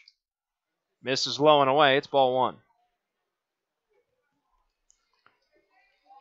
So a bunt single and a hit by pitch, not the start Jackson wanted to this first full inning of relief. That's the second batter he's hit. Ball and no strikes the count, and he deals. Swung on, ball is hit to short. Bowman gets a nice stop to second for 1, to first for 2. Got it! What a double play. 6-4-3 in the book. My goodness, that's the second one that he started. 2 down, there's a man on third, and that'll bring up Carson Max. What can you say? A tremendous double play by Cooper Bowman. Great turn at second by Walker Paz. And again, a situation I was a little surprised Mitchell didn't bunt there. So now it's the left-handed hitting right fielder, Carson Max. And his first pitch is a fastball for a strike. 0-1. Well, if there's anybody trying to reinvigorate this team, it's Cooper Bowman on defense. 2 double plays started by him in back-to-back innings. Here's his 0-1 pitch. Swung on and missed. 0-2 to Carson Max. And if Jackson can get that big strikeout, the Hardhats will strand a runner for Mitchell on third. They trail 4-1. Top of the 5th, 2 outs. There's already been 1 hit in the inning. Jackson looking to end it. Full windup to Max. Here's his 0-2. Swung on and missed. Strike 3, and that'll do it.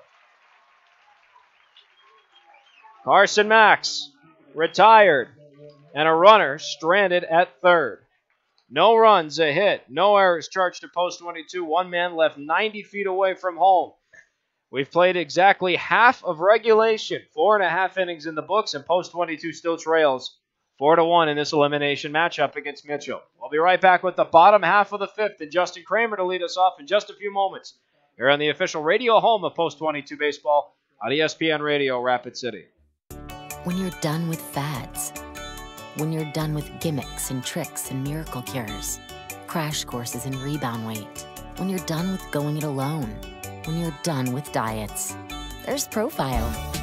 Backed by one of the nation's largest health systems, Profile by Sanford is a personalized plan designed to improve the way you eat and live.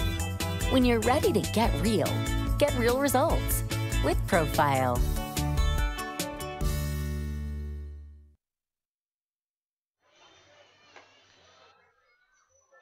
Well, Cooper Bowman helps spearhead a very exciting finish to that top half of the 5th. A 6-4-3 double play executed to perfection. And Carson Max strikes out at the hands of Holden Jackson, his first. That now leads us to the bottom half of the 5th. And Justin Kramer, who is 0 for 2, Hardhats third baseman, will lead off for his Hardhats side. 4-1 is the Mitchell lead. We're in an elimination game about to start the second half of the ball game, if you will, in this bottom half of the 5th. And the first pitch to Kramer, this is low and away for ball 1. Kramer batted in the first 2 innings of the game, flew out to right, and he flew out to left. This is 1-0. Swung on and missed. Pitch tailed low and away, and the count evens up to a ball and a strike. Out of the 12 outs that he's recorded in his 4 innings so far, 9 have been in the air. 75% fly ball pitcher there. 1-1. Breaks inside, called strike on the inside corner, and it's 1-2. Kramer, Bowman, Solano scheduled to hit. 2, 3, and 4 in the Hardhats batting order. Ball and 2 strikes the count. Jared Miller still on the mound from the stretch. Hits him. And Justin Kramer takes first. Where have we seen that before, Tom? A hit by pitch on 2 strikes in the count. I'll tell you, this is unbelievable this season, how we have seen this from the Hardhats and also the teams we've played against. An unbelievable amount of hit batsmen this year. So now here comes Cooper Bowman with the chance to start something on offense. He's done it twice on defense with 2 double plays in back-to-back innings. He's 0 for 2 with a fly out to center and a line out to left. His first pitch swung on, hit high in the air. To left center. Coming in from center is Schmidt, and he'll make the catch. F8 in the book. 1 up, 1 down, and that'll bring us to Zach Solano.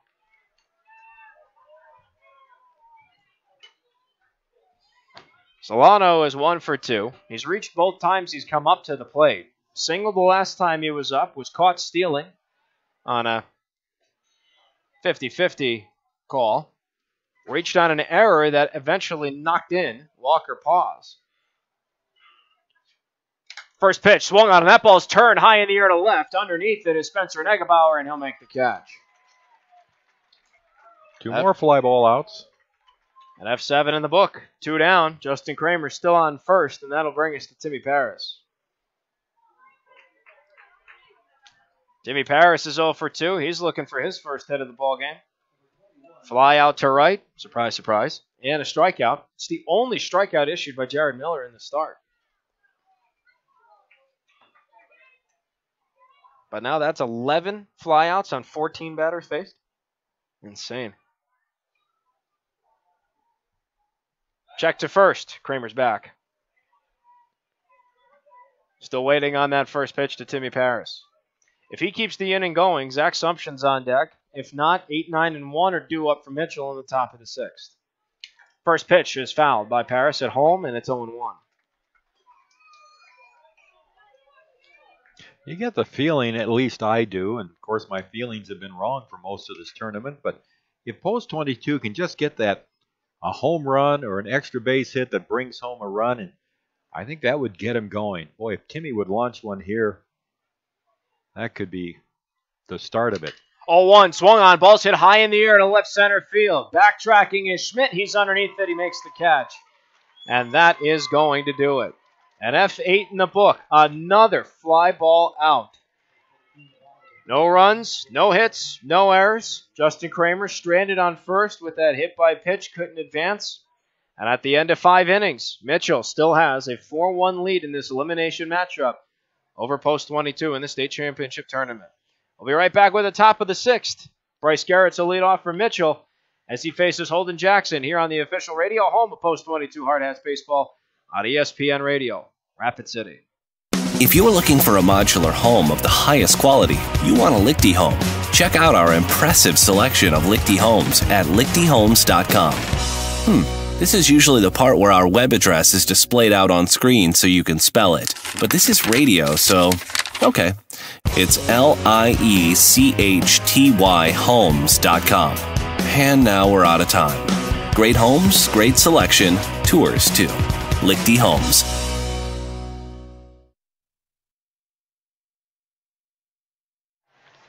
Holden Jackson goes back to it on the mound here to start off the top half of the 6th inning. Hardhats get the leadoff man on in Justin Kramer with a hit by pitch in the bottom half of the 5th. But an F8, an F7, and an F8 from Cooper Bowman, Zach Solano, and Timmy Paris retires the side and leaves Kramer on first base. Numbers across the board through 5 innings of play for the Mitchell Post 18 side in the driver's seat. It's 4 runs on 7 hits with an error, and on the other side for the Hardhats, it's a run on 4 hits Also an error under their belt. Mark Benetti, Tom Rudabush, the birthday boy, alongside you for all the action of this elimination matchup. Bryce Garrett's the first baseman, will lead off for Mitchell. You're in the top half of the sixth against Olden Jackson. And Jackson's first pitch is swung on and missed on a fastball low and away. 0-1. Bryce Garrett's is 1 for 2, a ribby double, and a run scored under his belt. Jackson a full windup, 0-1 pitch. Swung on, and that ball's ripped into left field. That's going to drop for a base hit. So Bryce Garrett's leads off the top half of the sixth with a single. And that's going to bring up Kobe Larson, the designated hitter. Larson's 0 for 1, a pop-up right to Cholas on the mound when he was still the pitcher for the Hardhats. He was hit by a pitch the last time he was up. He was stranded on third.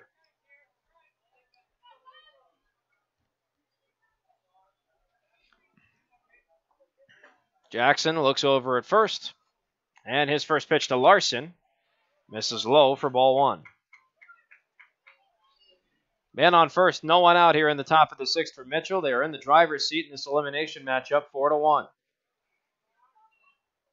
The Hardhats still have time, but they are quickly running out of it to try and make something happen in this ballgame. Jackson out in relief for Cholos, who went 3 1/3. Bunt is dropped. Jackson comes in. He fields it. Throw it at first is in time. A sacrifice bunt for Kobe Larson. He advances Bryce Garrett's to second. It'll be a man in scoring position on second with 1 out. And it brings us back to the top of the Mitchell order to Elijah Palmer, the second baseman. He's 0 for 1, but twice he has been hit by a pitch, and once he came around to score.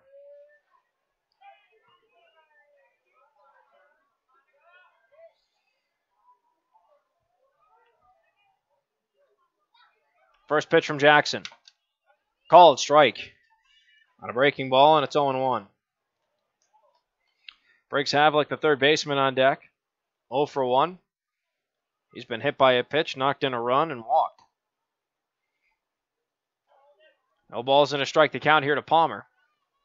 Jackson checks second, and he deals. Swung on and missed. And quickly, Palmer's behind 0-2. Jackson looking for his second strikeout.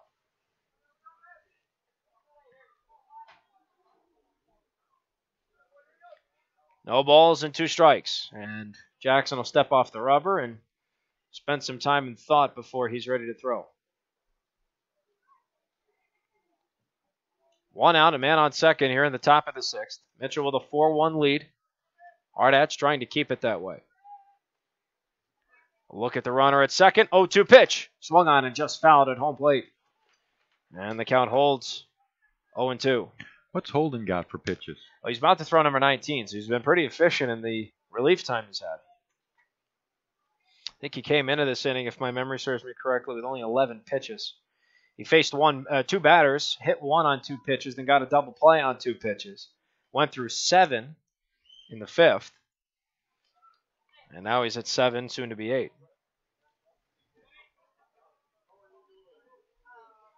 No balls, 2 strikes the count. Jackson taking his time before he deals this pitch. And now, time is called by Palmer. No balls, 2 strikes. Jackson a look at second, deals the 0-2, swung on, and it's hit to the backstop. Rather the meshing of the backstop, and it's 0-2. Count will hold. Nice crowd with that 4 o'clock start. It was kind of a slow arriving crowd, but it's picked up considerably. No balls, 2 strikes. Jackson deals. Outside, a ball and 2 strikes.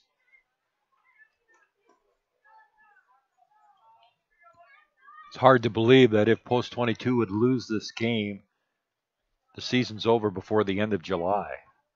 That would be hard to realize. 1-2 pitch. Swung on, and the ball is hit right to Bowman. He gets the stop. Throw it at first is in time. Ferdinand will hang on to the ball, but advancing to third is Bryce Garrett's. Looked like a weak line drive, and it just died as it got to Bowman, but he was able to field it for the 6-3 putout. So 2 down. Mitchell has another man on third. That'll bring up Briggs Havlick.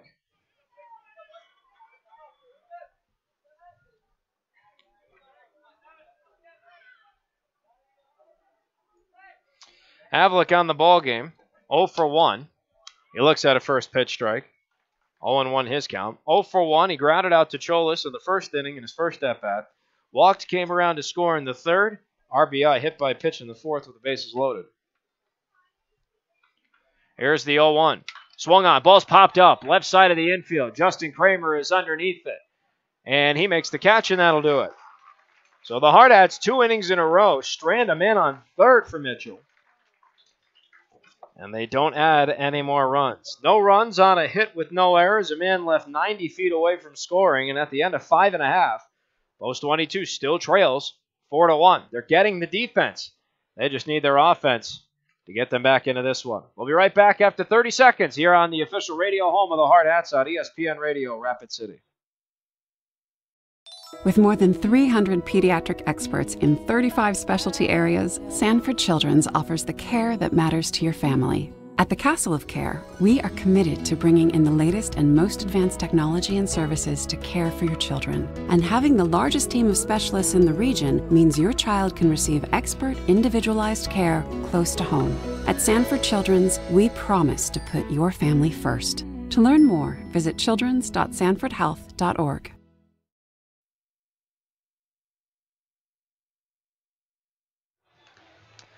Hardhats transition from defense to offense, and Zach Sumption will lead them off here in the bottom half of the 6th. Hardhats defensively in the top half of this inning stranded yet another man from Mitchell in scoring position. Back-to-back innings in which they've had a man 90 feet from scoring, and they have held him there.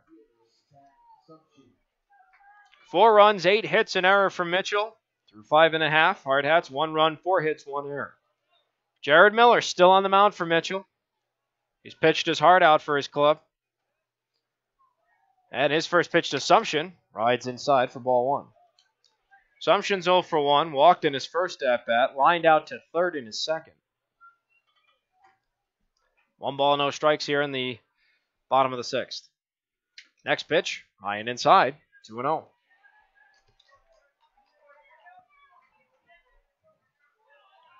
Two balls, no strikes to count.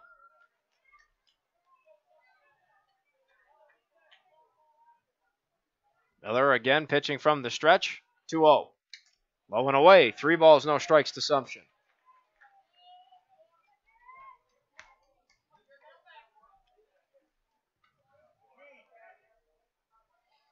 Miller taking his time, looks like he's ready to go. 3-0 pitch. Called strike on the outside corner, and it's 3-1. Sumption, Ferdinand, Wall scheduled to hit for post 22. In order. 3-1 to Sumption. Misses low, ball 4. So Sumption issued a leadoff walk to start off the bottom half of the 6th, and that brings us to Luke Ferdinand.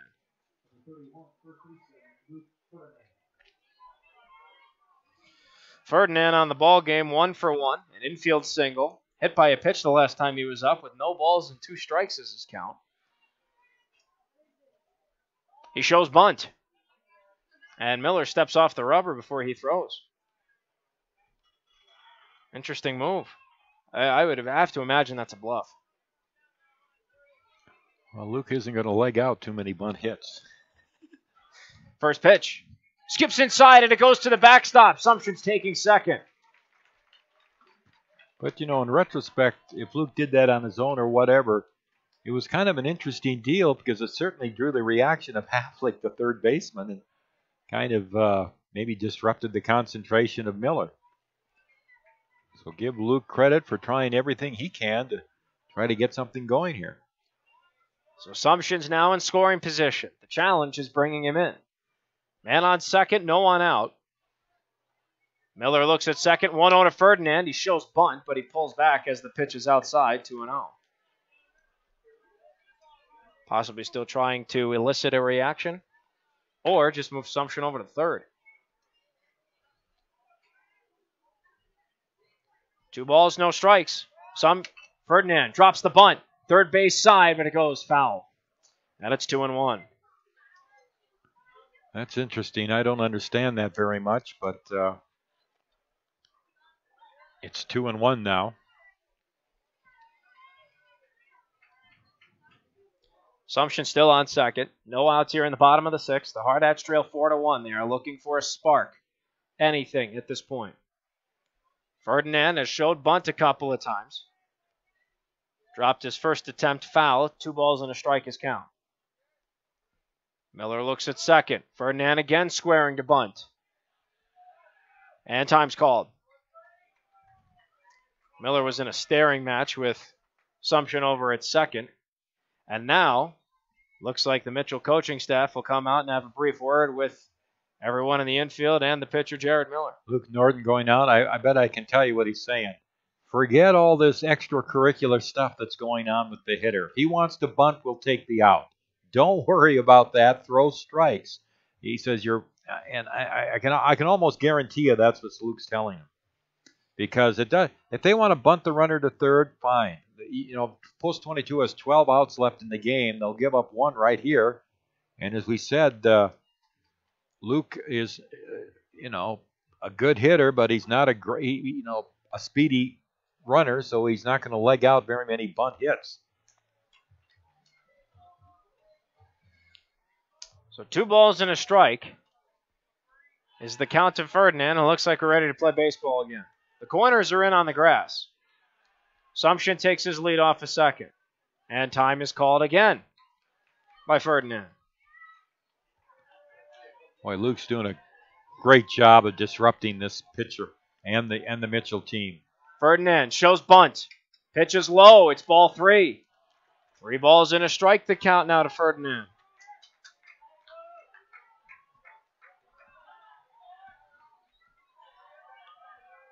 Three and 1. Assumption leads off a second.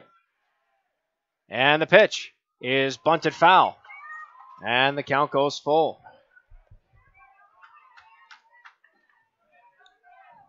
3-1. I'm very surprised that bat didn't stay on the shoulder. I'm actually surprised, too, at the bunt defense by Mitchell. I mean, they're acting like they want to try to have a play for the runner at third instead of taking the sure out. Payoff pitch to Ferdinand. Swung on, and that ball is drilled high in the air to center field. And tracking it, making the catch, is Schmidt. Tagging up at second, advancing to third, is Zach Sumption. And so Luke Ferdinand accomplishes the task of moving Sumption 90 feet away from home, and he'll leave it up to Tommy Wall to try and knock him in with 1 out here in the bottom of the sixth. Boy, Luke hit that ball a long way to right center field, just to the left of the 393 sign. And it's funny, you take 2 bunt attempts to move him to third, and you get him over to third with a 375-foot fly ball. Good at bat, though, for Luke Ferdinand. So now here comes Tommy Wall. He's 0 for 2, reached safely on a fielder's choice, flew out to left. First pitch from Miller, over his head, ball 1. What's his pitch count at now? Miller's at 78.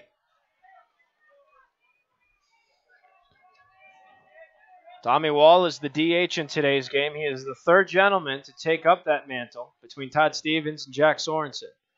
1-0. Swung on. That ball's hit high in the air to left center. Underneath it is Schmidt. He's going to make the catch. Sumption tags off. He is off to the races. There's not going to be a throw to the plate. An RBI sac fly for Tommy Wall, and the Hardhats have cut the deficit in half. 4-2 Mitchell. 2 outs. Bases empty. Bottom of the sixth.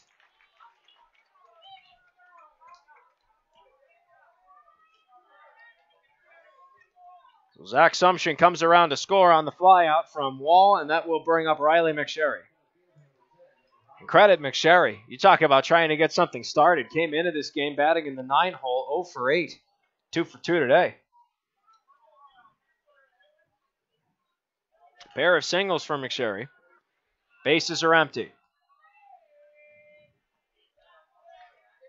And the 80th pitch from Miller is swung on and missed.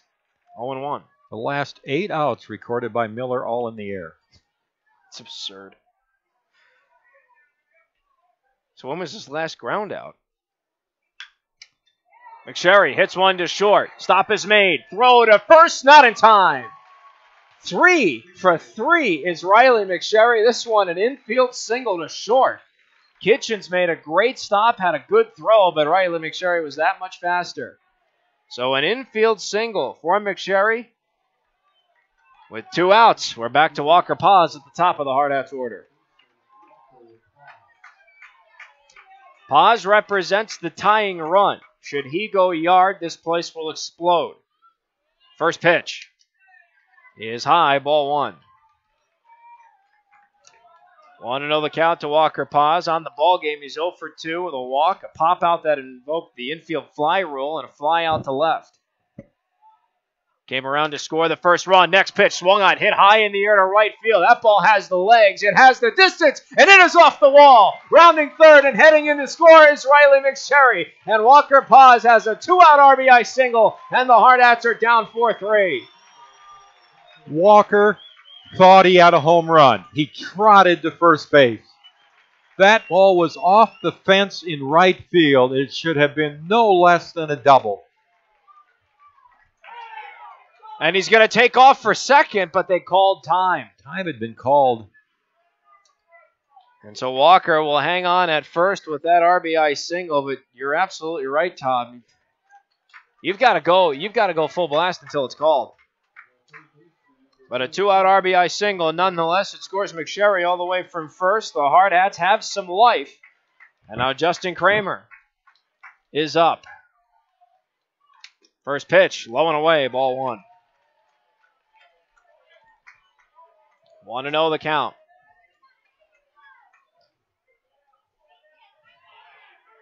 Two outs and a man on first. And the next pitch buzzes the tower. It's 2-0. You got to hope that doesn't come back to bite this Hardhats team here, Tom. They're riding some momentum right now. Most runs they've scored in an inning all tournament. Sitting at 2. 2 balls, no strikes to Kramer. A man on first, 2 outs. Next pitch, swung on, hit to third. Stop is made on the play by Havlik. His throw to first is in time, and that's going to end it. 5-3 in the book, ends the bottom of the 6th, but the Hardhats have showed some life. They have knocked in 2 runs on the power of 2 hits. There were no errors charged to Mitchell. 1 man left on the base path. 6 innings. The Hardhats now trail by 1.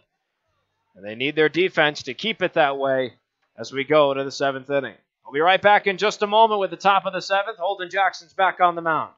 You're listening from the Anytime Auto Sales Press Box to the Hardhats on ESPN Radio, Rapid City.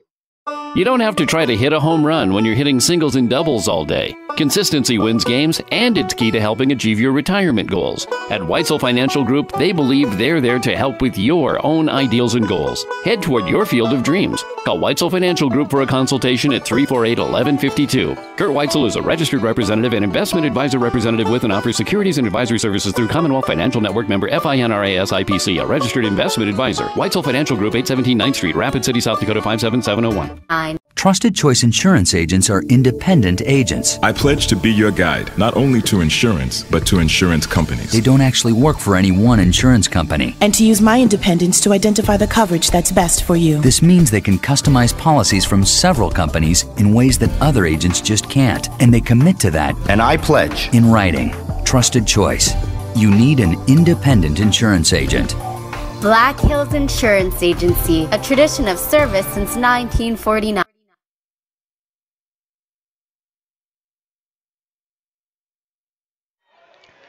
End of 6 innings, 4 runs, 8 hits, 1 error for Mitchell, 3 runs, 6 hits, 1 error for post 22, and Jed Schmidt, the center fielder, up.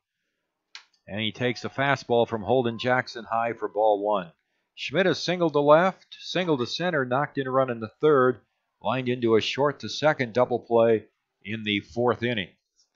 So he is 1 for 3 with an RBI. He swings and misses. And it's 1 ball and 1 strike. Schmidt now 5 hits in 15 at-bats in the tournament, hitting .333 with 1 RBI. A 4-3 Mitchell lead here in the top of the 7th. Here's the pitch on the way. Swung on and rolled foul off of third base, and the count runs along at 1-2. The 3, 4, and 5 hitters for Mitchell here in the 7th inning. We do have some activity now down in the Mitchell bullpen for the first time today. Here's the windup by Jackson, his pitch, and it's low for a ball, and it's 2-2.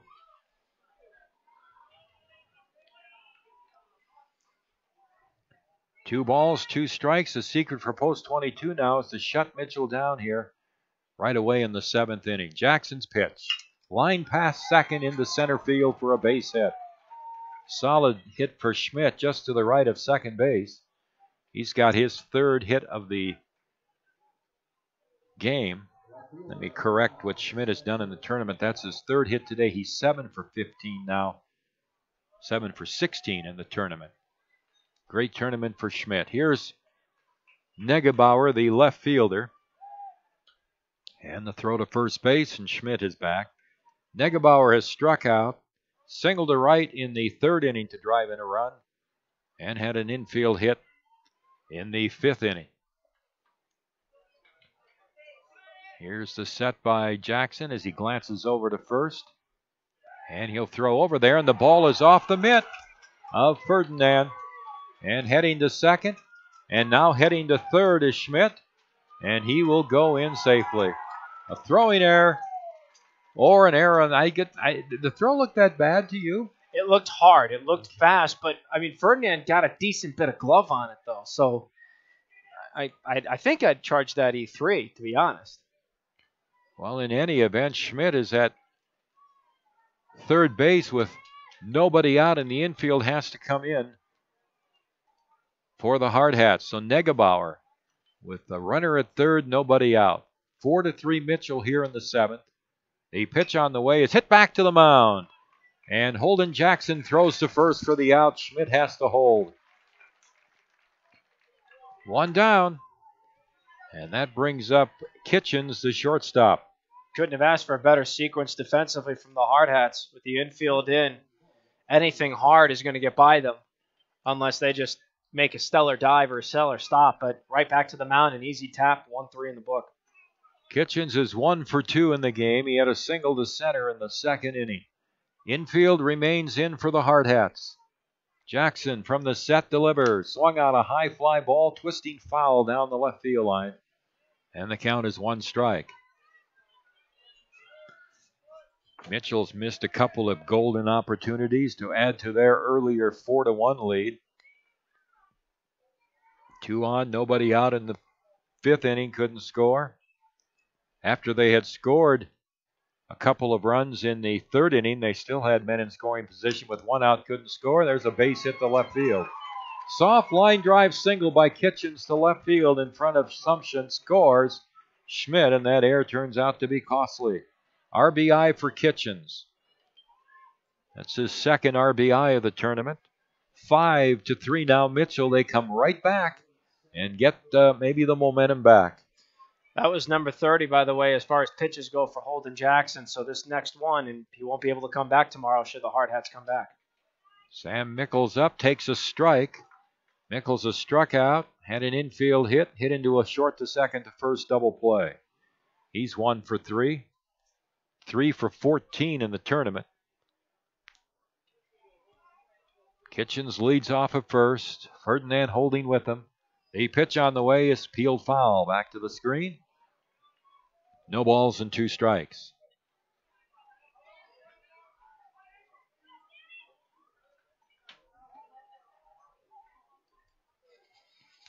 Oh, and 2 on Mickles, hitting number 6 in the Mitchell order.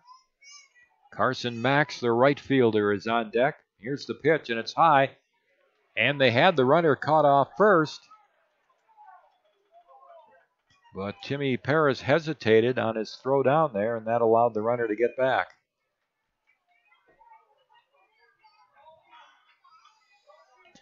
So the count to Mickles runs along at a ball and 2 strikes. Here's the set by Jackson. The pitch on the way, and it's swung on a big bounce to Paz. And he will tag out the runner and then throw over the head of Ferdinand at first base, but the runner is safe anyway, probably. Good base running by Kitchens because he stopped and wouldn't let Walker pause tag him. And he actually retreated towards first base, and Walker had to finally tag him, then flip to first. So it's a force out of Kitchens. And now Mickles is on at first with 2 out, but good base running there by Kitchens. 2 out, and here's Max. Left-handed batter. Swing, ground ball. Ferdinand scoops it up to his right, runs to the bag to retire the side. Well, a run on 2 hits from Mitchell, 1 costly post-22 error, and 1 man left on base. Post-22 has stranded 8 men now. Mitchell has stranded 8 men in 7 innings. Post-22 comes to bat in the bottom of the 7th. Hardhats trail by 2. It's 5-3 Mitchell, and you're listening to Post-22 Baseball from the Anytime Auto Sales Press Box on ESPN Radio, Rapid City. Coke Zero goes with things like this. This. And this. Coke Zero tastes like this. He shoots! He scores! It sounds like this. It feels like this. So when the game is on, try it with this. Coke Zero. Real Coca-Cola taste. 0 calories, 0 sugar.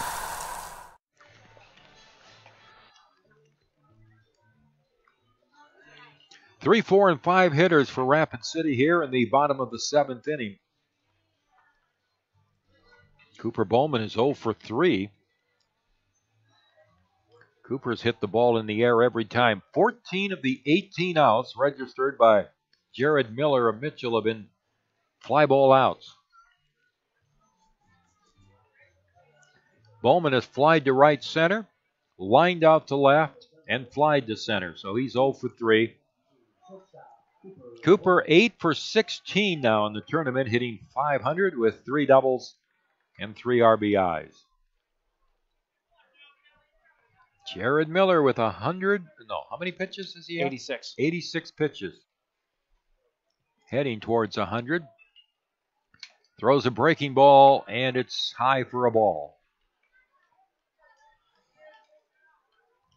Havlik in on the grass at third again as Mitchell leads 5-3. And that pitch misses, and it's ball 2. 2-0 on Bowman. And the pitch. A pop foul backing out of play. 2-1.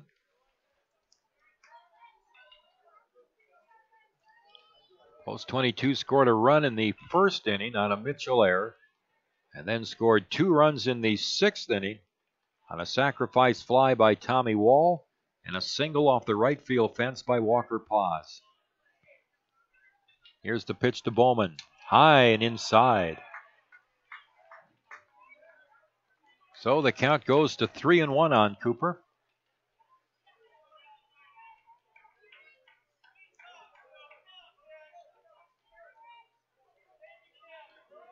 How long can Miller go, and how long will Luke Norden stay with him? Here's the set. The pitch on the way. A ground ball hit to the left of the shortstop, and he can't get it. Kitchens diving to his left, and Bowman has a leadoff base hit here in the bottom of the 7th, with post-22 trailing 5-3. And Zach Solano coming up. Wouldn't be surprised to see Cooper Bowman in motion here. He's only been caught out once. I think he's 28 for 29 on the year, 29 for 30. I mean, regardless, it's an insane number. He's only been caught out once. Would not be surprised to see him in motion. Solano is 1 for 3. Miller sets, and he'll throw to first base. Solano has reached on an error, single to left, fly to left. Zach in the tournament now 3 hits in 15 at-bats, hitting .200. The pitch on the way is low and outside. By the way, Cooper's 27 for 28 on the year. 1 ball on Solano, leading the team in home runs with 8. Here's the pitch. Swung on a drive into right center field, but Schmidt going over there makes the catch. All kind of hung up there, and Schmidt was able to get over in right center to grab it. One down, and that brings up Timmy Paris.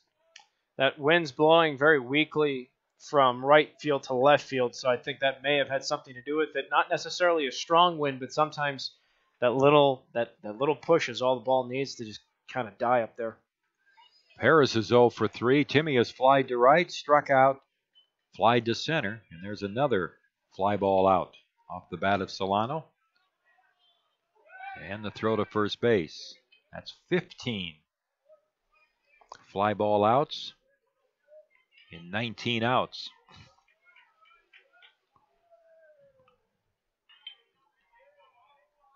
Here's the set by Miller. The pitch on the way. It's swung on, lined out into right center field. That's going to drop in for a hit.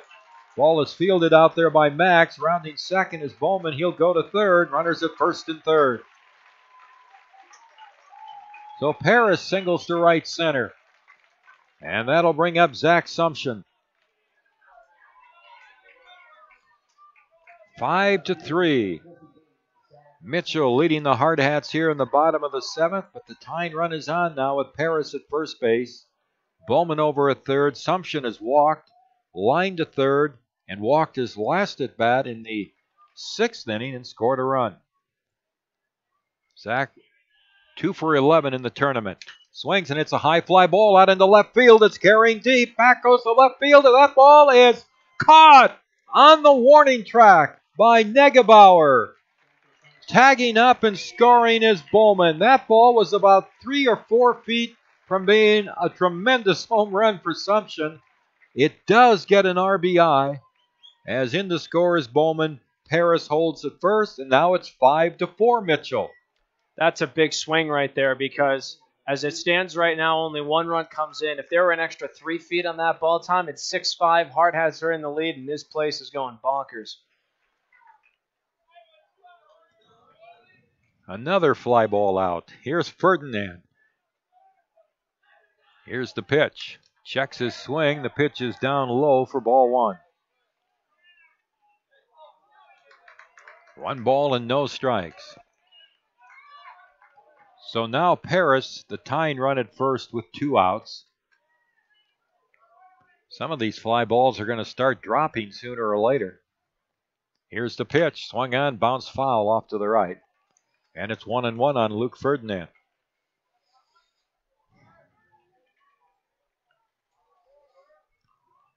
Eight hits for the Hardhats in the game.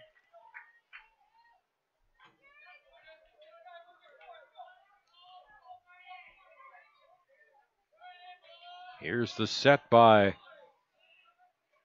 Miller. This pitch swung on, a bouncing play on. It's a fair ball. The first baseman Garrett fields it right on the bag for the 3rd out. Boy, you don't see that too often. Garrett's grabbed the ball right on the first base bag as he was standing on it. Unassisted put out on Ferdinand. 1 run, 2 hits for post 22. They leave a man on. Post 22 now. Stranded 9 through 7 innings. We head to the 8th inning. Mitchell 5, post 22 4 on ESPN Radio, Rapid City. The fun never ends at the Lodge at Deadwood Gaming Resort. Satisfy your cravings anytime, day or night at Augie's Sports Bar, serving juicy certified Angus beef burgers 24 hours a day. You can always find a game with card tables open 24 hours and high-limit wagers up to $1,000. Choose from hundreds of the most popular slot games available, with new games arriving every month. We're always ready for fun and excitement at the Lodge at Deadwood, the locals' choice for 24-hour dining and gaming.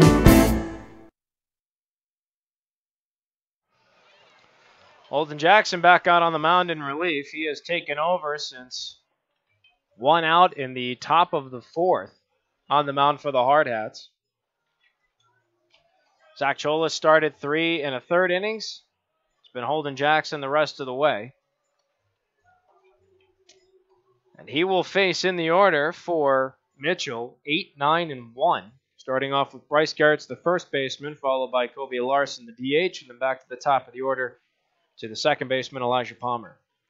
7 innings have been played. Mitchell's lead was 4-1 at one point. Now it is 5-4. The Hardhats still trail, and they look to keep this a 1-run game with only 6 outs left on offense. Numbers across the board for Mitchell. It's 5 runs on 10 hits with an error, and the Hardhats 4 runs on 8 hits with 2 errors. Mark Benetti, Tom Rudabush, alongside you for all the action here in this elimination game of the 2017 South Dakota American Legion Baseball Tournament. The Hardhats win. Their season stays alive. They advance to championship Sunday. They will either take on Aberdeen for a chance to play Pierre for the state championship, or they will play Pierre twice, depending on what happens in that game tonight. It's an interesting game for Pierre also because what do? You're going to be in the championship game. Aberdeen's record's like 23-38, and it's going to be interesting to see how Pierre handles this game from a pitching standpoint. First pitch to Bryce Garrett's a big curveball from Holden Jackson. That's a called strike. 0-1 the count. Garrett's in the ball game, 2 for 3. An RBI double, a run scored, a single, and a pop out to second.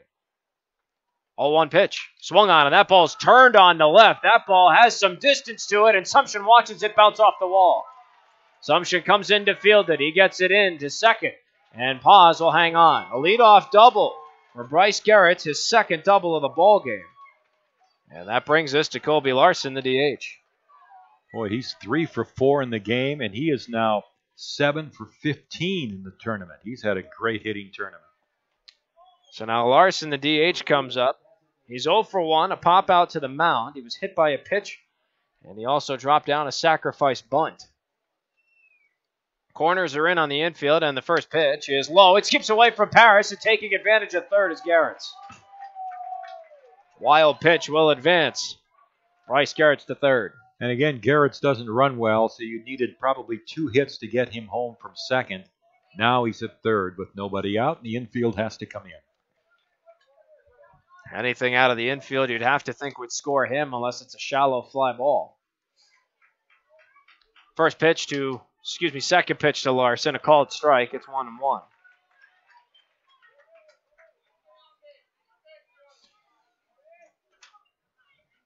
Larson dropped down a sacrifice the last time. Again, he's 0 for 1, so his first hit would give Mitchell a 6-4 lead. 1-1. Just missed inside on the curveball. It's 2 balls and a strike from Holden Jackson to Kobe Larson. Like Tom mentioned, the infield is in. All 4 gentlemen are on the grass. Outfield's also moved up a bit too. Here's the 2-1. Swung on. Ball's hit right back to the mound. Jackson the stop. Looks at third, and his throw to first is in time. A 1-3 ground out. That's the second time that's happened with the infield in. So 1 down, and that'll bring us back to the top of Mitchell's order to Elijah Palmer. Palmer on the ball game. 0 for 2, a line out to third, a ground out to short, and in between, twice he was hit by a pitch. Came around to score once. First pitch, swung on, popped up. Right side of the infield. Luke Ferdinand's arms are out. He's called for it, and he's got it in his glove. I'm going to say it again. You could not have drawn that one up any better. 2 down. The infield can go back to normal, and that'll bring up Briggs Havlick, the third baseman. Use the term serendipity or serendipitous quite often in this tournament. I say that falls in the category now. I don't even know what it means. Here comes Briggs Havlick. Man on third, 2 outs, and his first pitch is low, but Paris gets the block. Want to know the count. Briggs Havlick on the ball game is 0 for 2. Ground out to the mound. A walk and a run scored. An RBI hit by pitch and a pop out to third. Hardhats desperately need this third out here. Man on third and 2 outs. Top of the 8th. It's a 5-4 ball game in favor of Mitchell. 1-0 pitch. Misses low. Another block from Paris, and it's 2 balls, no strikes.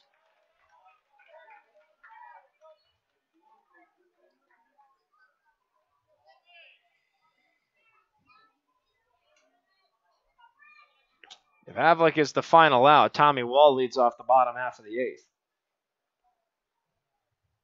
2 balls, no strikes. Jackson deals on a full windup. Breaking ball. Called strike. That was a beauty of a pitch, and it's 2-1.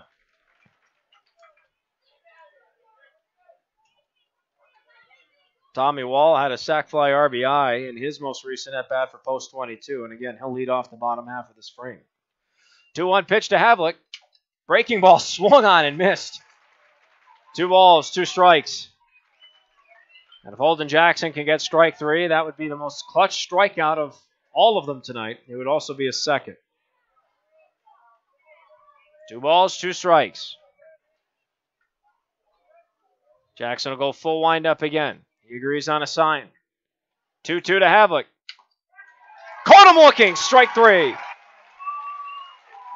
And that strands another man on third for Mitchell. No runs on a hit, no errors.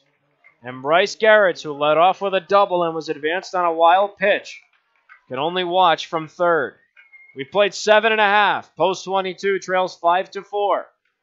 Tommy Wall, Riley McSherry, Walker Paz, scheduled to hit for the Hardhats. We'll be right back here on the official radio home of the Hardhats, the Anytime Auto Sales Press Box on ESPN Radio, Rapid City.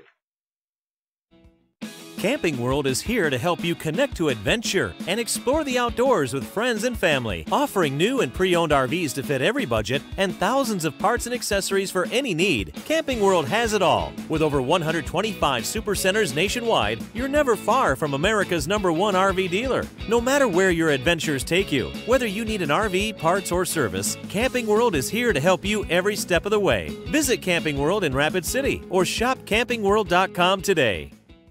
Fun never ends at the Lodge at Deadwood Gaming Resort. Satisfy your cravings anytime, day or night at Augie Sports Bar, serving juicy certified Angus beef burgers 24 hours a day.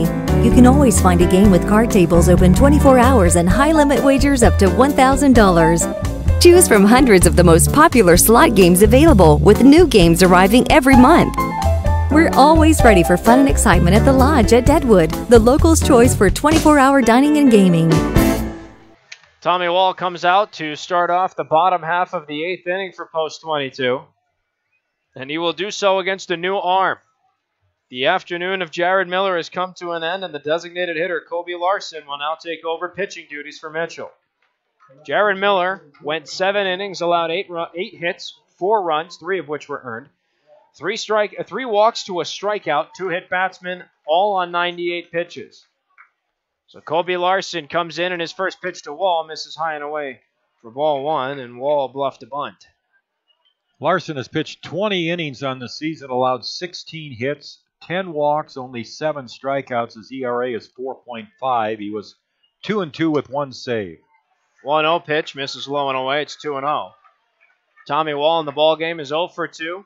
Reached safely on a fielder's choice, flew out to left, and had a sac fly RBI to center.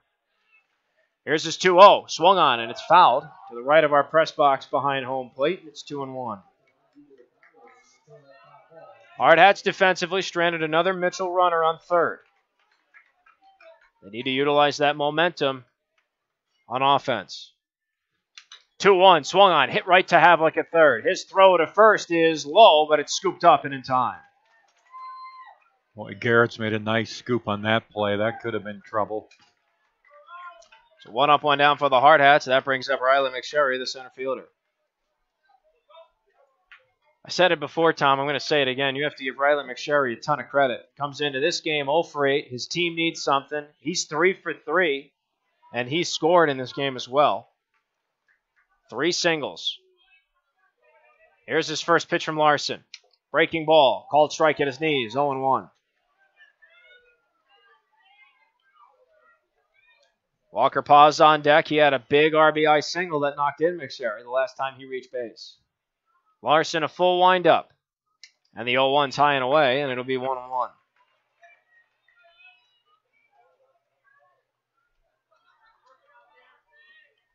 We're in the bottom of the 8th. The Hardhats are down to 5 offensive outs, and they trail by 1. Larson's 1-1 pitch misses low and away on a fastball, and it's 2-1.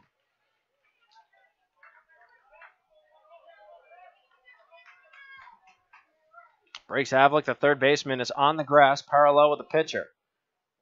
2-1, skips in the dirt. 3 balls and a strike now for Riley McSherry.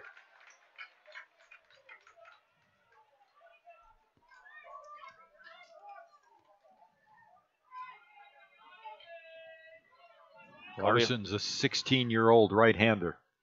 Here's the 3-1 from Larson. Misses low, ball 4.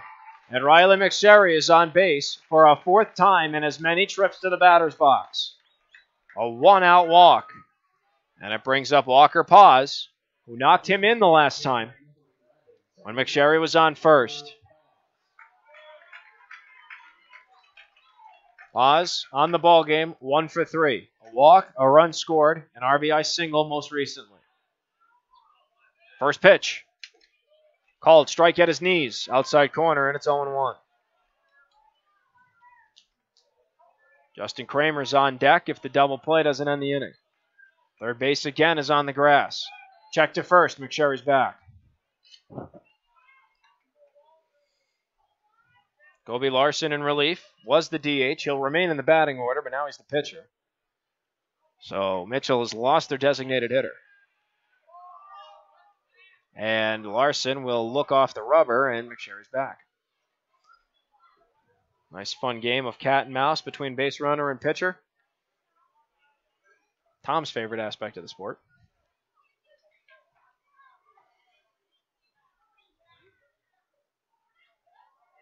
0-1 from Larson. Swung on. Ball's hit high in the air. Foul territory, first base side. Does Garrett's have a play on it? It's in front of his dugout. He makes the catch. Pop 3 in the book. 2 down. McSherry's still on first. It brings up Justin Kramer.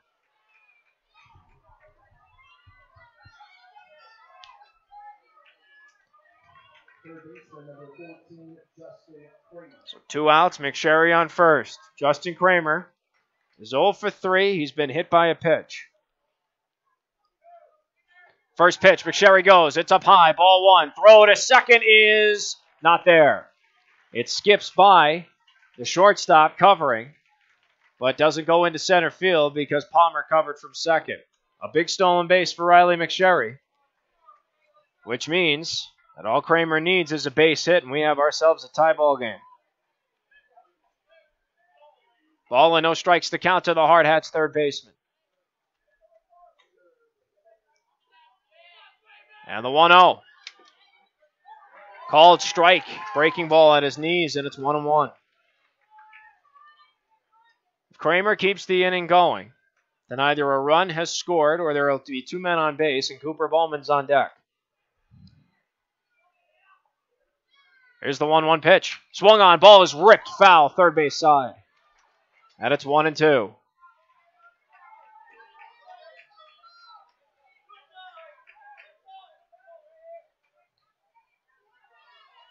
Two outs in the bottom of the 8th. There's a man on second for the Hardhats. They trail 5-4.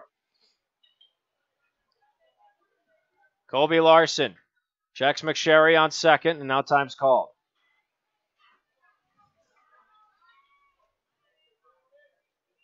Best opportunity the Hardhats have to tie this ball game up.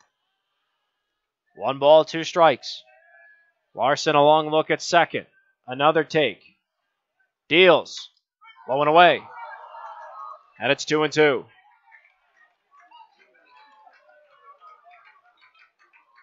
Two balls, 2 strikes. Pitch was in the left-handed batter's box. Somebody in the crowd was a little disappointed it wasn't strike 3. Larson's mother. 2-2. Swung on. Ball is hit to Havlick at third. He gets the stop. His throw to first is in time. Great play by Havlick. And that ends the Hardhats' threat. No runs, no hits, no errors charged to Mitchell.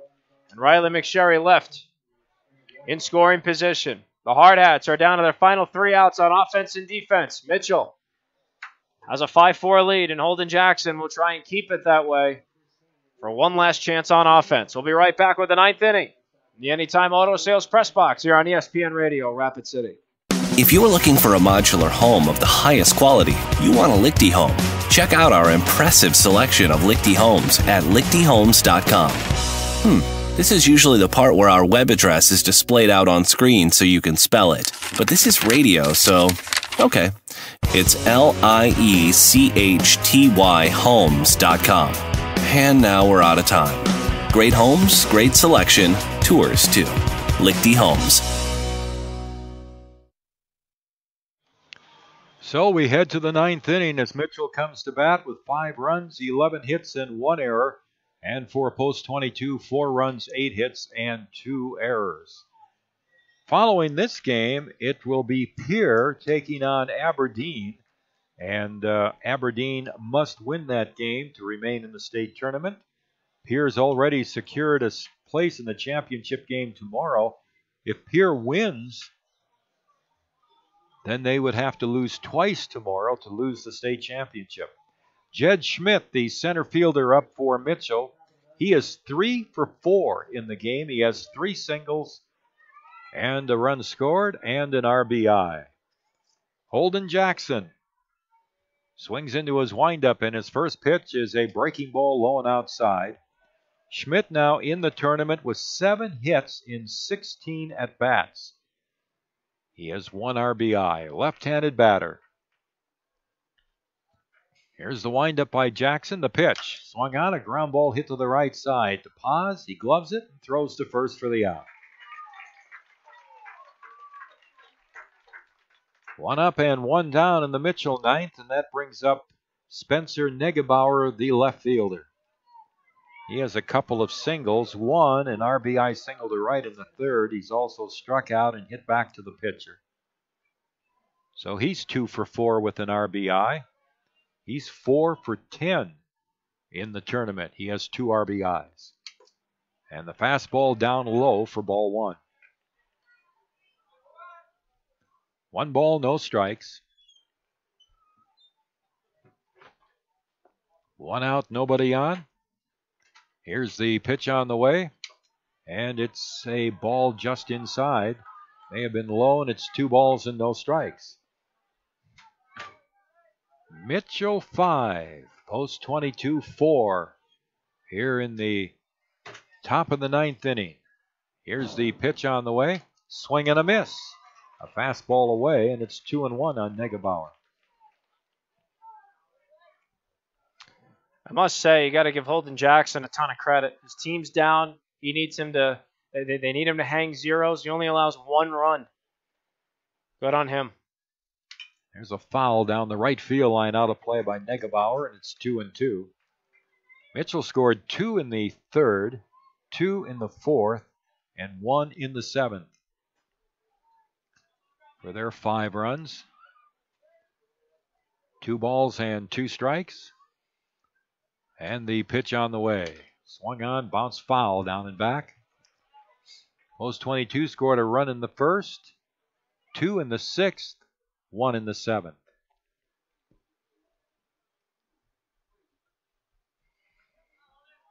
Two and 2 on Negebauer, the cleanup hitter for Mitchell.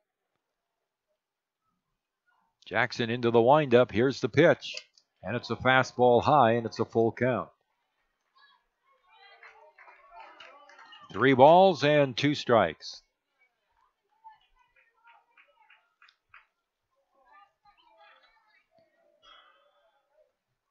And Jackson's pitch. Swung on, rolled towards short. Here comes Bowman to glove it. The off-balance throw for the out. Short to first to get Negebauer. 2 up and 2 down in the 9th inning for Mitchell, and it brings up Drew Kitchens, the shortstop. Good on Holden to not panic, not throw a garbage pitch there on 3-2. He's got to either get the out at the plate or let his defense do their job. It's exactly what he did. He attacked with a strike. Ball was hit to Bowman. 6-3 can of corn. Drew Kitchens is 2 for 3. He has a couple of singles in the game.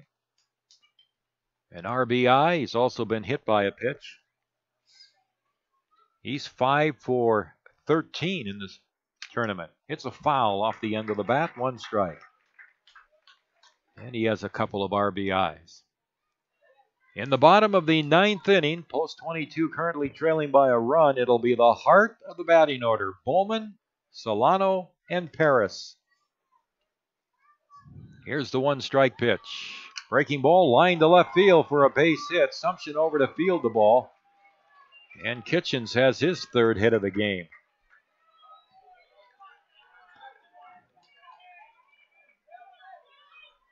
Hit number 12 for Mitchell. And they have a 2-out base runner in Sam Mickles. The catcher up. Mickles is 1 for 4. He had an infield hit. A run scored. He's 3 for 15 in the tournament. He does have a home run. He had a 3-run homer against Brandon Valley earlier in the tournament. The pitch on the way is low outside corner for a called strike.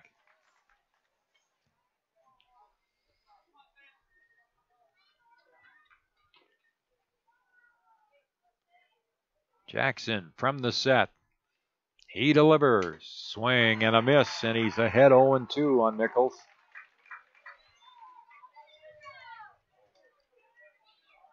Two outs. Mitchell the runner at first here in the top of the ninth inning. They lead post 22 5-4. Here's the stretch by Jackson. The pitch on the way. It's low and outside. Didn't miss by much.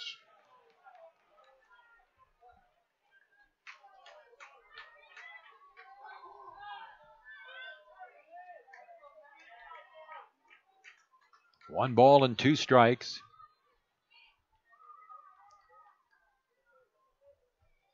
Jackson ready. The pitch on the way, outside and high, and it's 2-2. Carson Max, the right fielder on deck, he's a left-handed batter. 2-2 here as Jackson tries to take care of Nichols. Here's the pitch. Swung out a fly ball down the right field line. It's going to go out of play. And the count runs along at 2 balls and 2 strikes. Tomorrow, we'll have the first game at 2 p.m. tomorrow. And then if a second game is necessary, it would be at 5 p.m.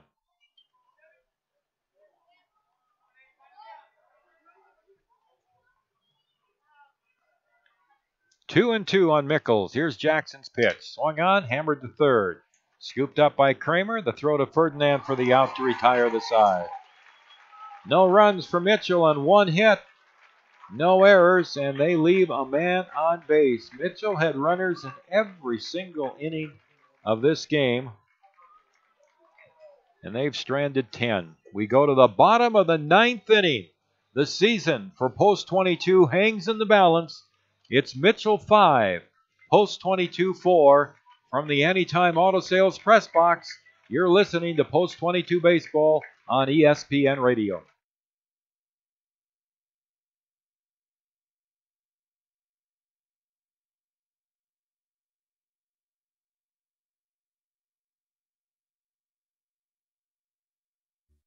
When you're done with fads, when you're done with gimmicks and tricks and miracle cures, crash courses in rebound weight, when you're done with going it alone, when you're done with diets, there's Profile. Backed by one of the nation's largest health systems, Profile by Sanford is a personalized plan designed to improve the way you eat and live. When you're ready to get real results with Profile.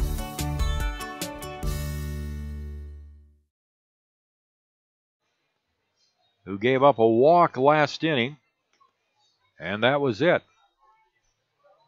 Cooper Bowman is flied to right center, lined out to left, flied to center, and his last at bat in the 7th, he singled to center and scored a run. Cooper is 1 for 4 today, and he's 9 for 17 in the tournament. So the fans trying to get Post 22 going here in the bottom of the 9th inning. Kobe Larson, who will work out of the stretch with nobody on, delivers to Bowman, and a breaking pitch is a strike on the outside corner. 0-1 on Cooper. And the pitch.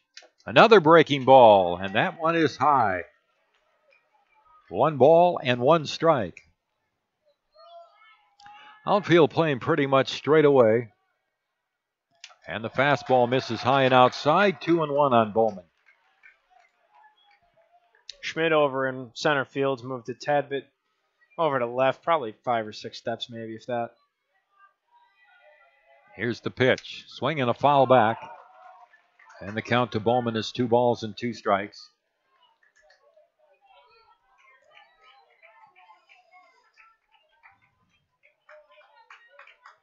Solano on deck. Bowman steps back in with a 2-2 count. Kobe Larson from the set. The 2-2 pitch. In the dirt and back to the screen. It's ball 3. 3-2.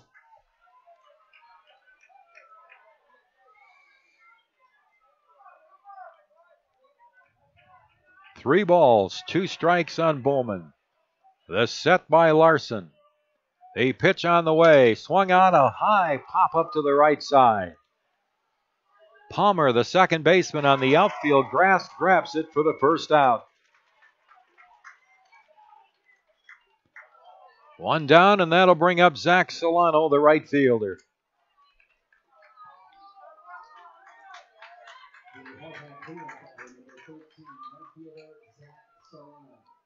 Solano has reached on an air, singled to left, flied to left, and flied to right center. Solano is 1 for 4. He swings and hits a foul, back and out of play. Zach in the tournament now 3 for 16. 1 out here in the bottom of the 9th. Mitchell with a 5-4 lead, post 22 bats. Here's the pitch. Swung on, chopped foul into the third base, post 22 dugout, and the count is 0-2. No balls and 2 strikes. Here's the set by Larson. The pitch to Solano in the dirt, and it's 1-2.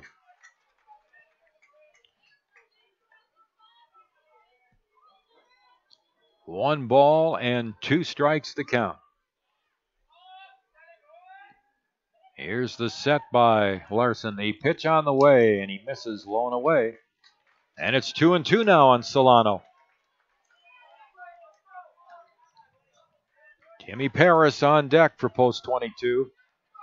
Boy, I'd love to see Timmy up there with a man on. Here's the pitch on the way. Line to third and caught by Havlick. A low liner.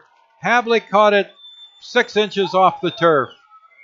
And there are 2 down. And the last hope for post 22 is Timmy Paris. Timmy has flied to right, struck out, flied to center, and singled to right center his last at bat. So he's 1 for 4, 4 for 14 in the tournament. 2 outs, nobody on. Larson delivers, and it's outside for ball 1.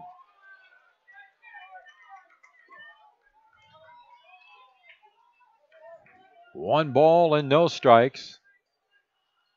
A pitch on the way. Breaking ball low, and it's 2-0. This has to be the most patient Timmy needs to be in an at-bat. You're down to your last swings. You can't swing at junk. You've got to make solid contact, either get on base or crush the ball, but you have to be patient. Zach Sumption is on deck. Here's the pitch. Outside. Ball 3. 3-0 on Paris.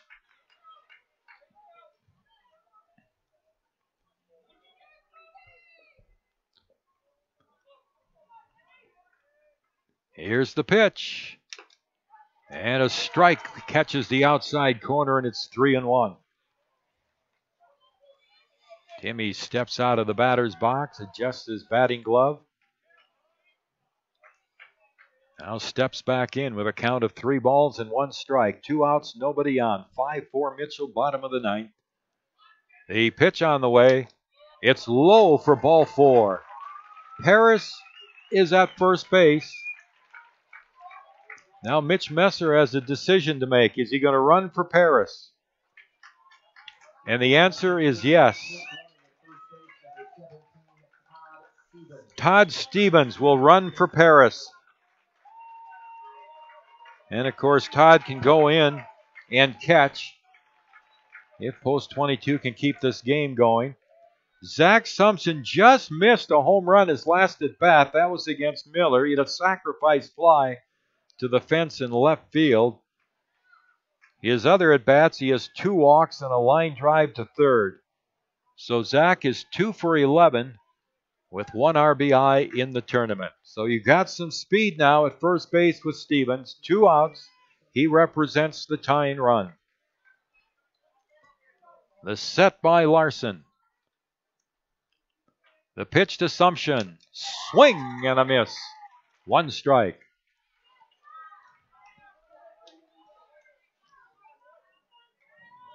Third baseman Havlik is up to the edge of the grass at third. Center fielder Schmidt shading to a left center.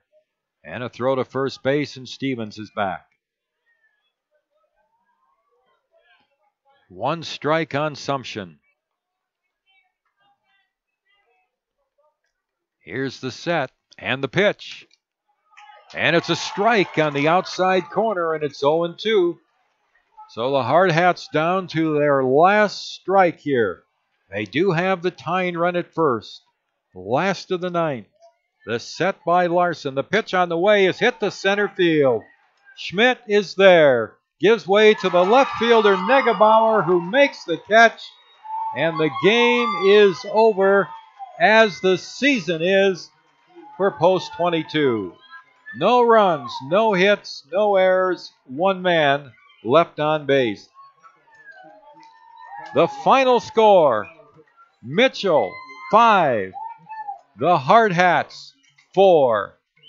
Mark and I'll return with the totals and highlights of this game when we return to Post 22 Baseball from the Anytime Auto Sales Press Box on ESPN Radio, Rapid City.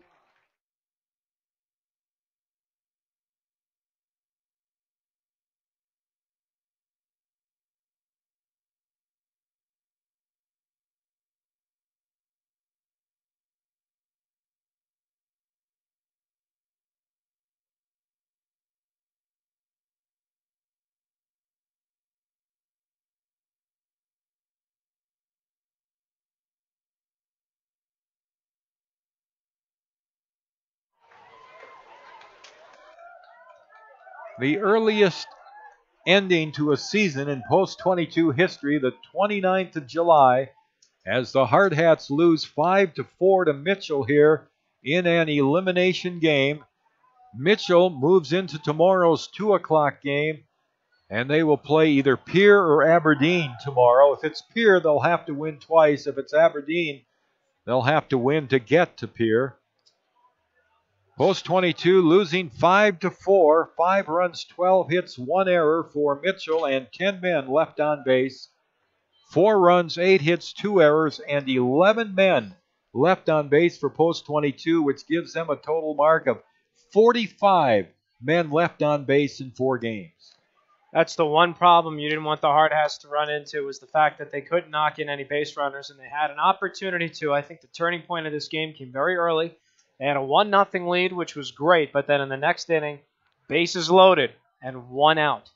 And you go, Walker pops up, infield fly rules invoked, and then Justin Kramer flies out to left. And I think that that could have been the turning point right there. And it led into the problems that Post 22 had all tournament long. You even referenced it earlier that they came into the tournament averaging 9.7 runs per game. And including today, have only scored 11, and that's in a 4-game span. It's unfortunate, and it's shocking too. But nonetheless, it is what it is.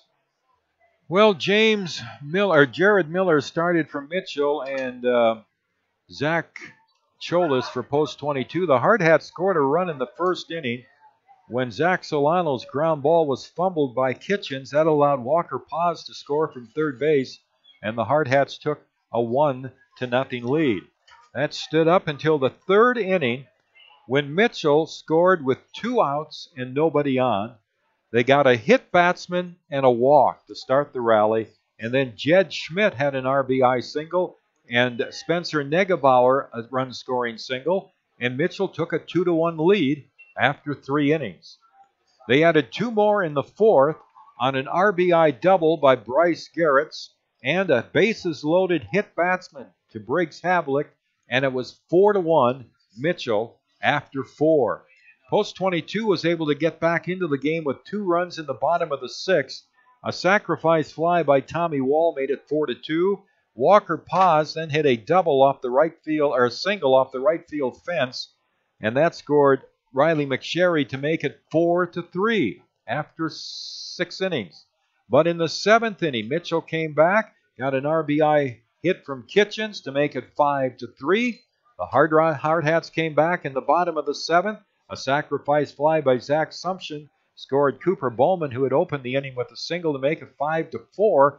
And little did we know at that time that would be the final scoring of the game. The Hardhats, with 2 outs, got a walk to Timmy Paris in the bottom of the 9th, but reliever Kobe Larson, who pitched 2 scoreless innings in relief to save the game, got Zach Sumption to fly out to left, and that ended the game. The 60th game of the season for Post 22 ends in a 5-4 loss, a season-ending loss to a very great season, ends in such a disappointing, and I guess the word bitter, a bitter ending to this season.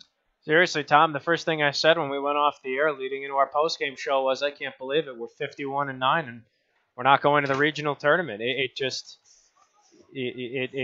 shocking. Trying to comprehend what we just saw, a team going cold at the wrong moment.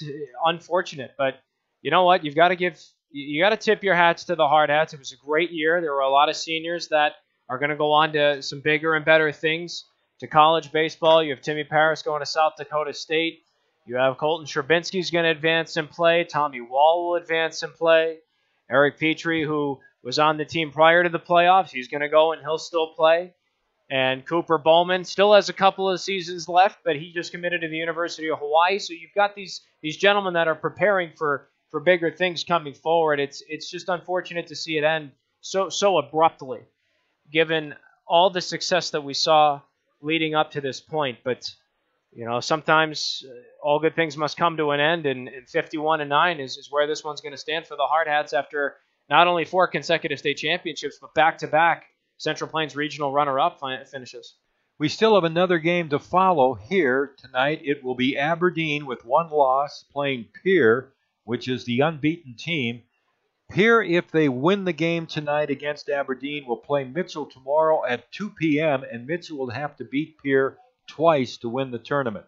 If Aberdeen beats Pierre tonight, then Mitchell will play Aberdeen at 2 o'clock tomorrow, with the winner of that game playing Pierre at 5 o'clock. Mark and I will have more as we wrap up the broadcast and the season when we return. You're listening to Post 22 Baseball on ESPN Radio.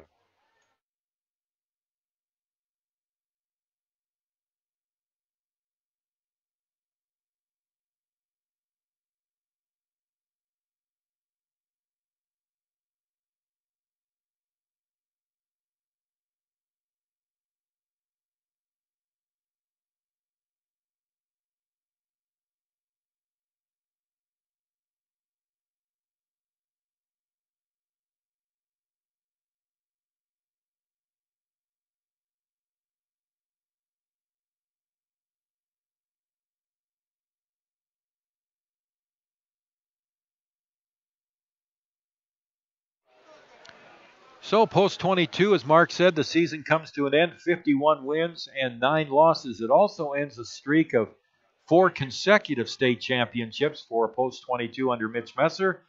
And it's the first time that I know of since 1975, I can't speak before 1975, but since I've been around, that Post 22 has lost a state tournament played here at Fitzgerald Stadium.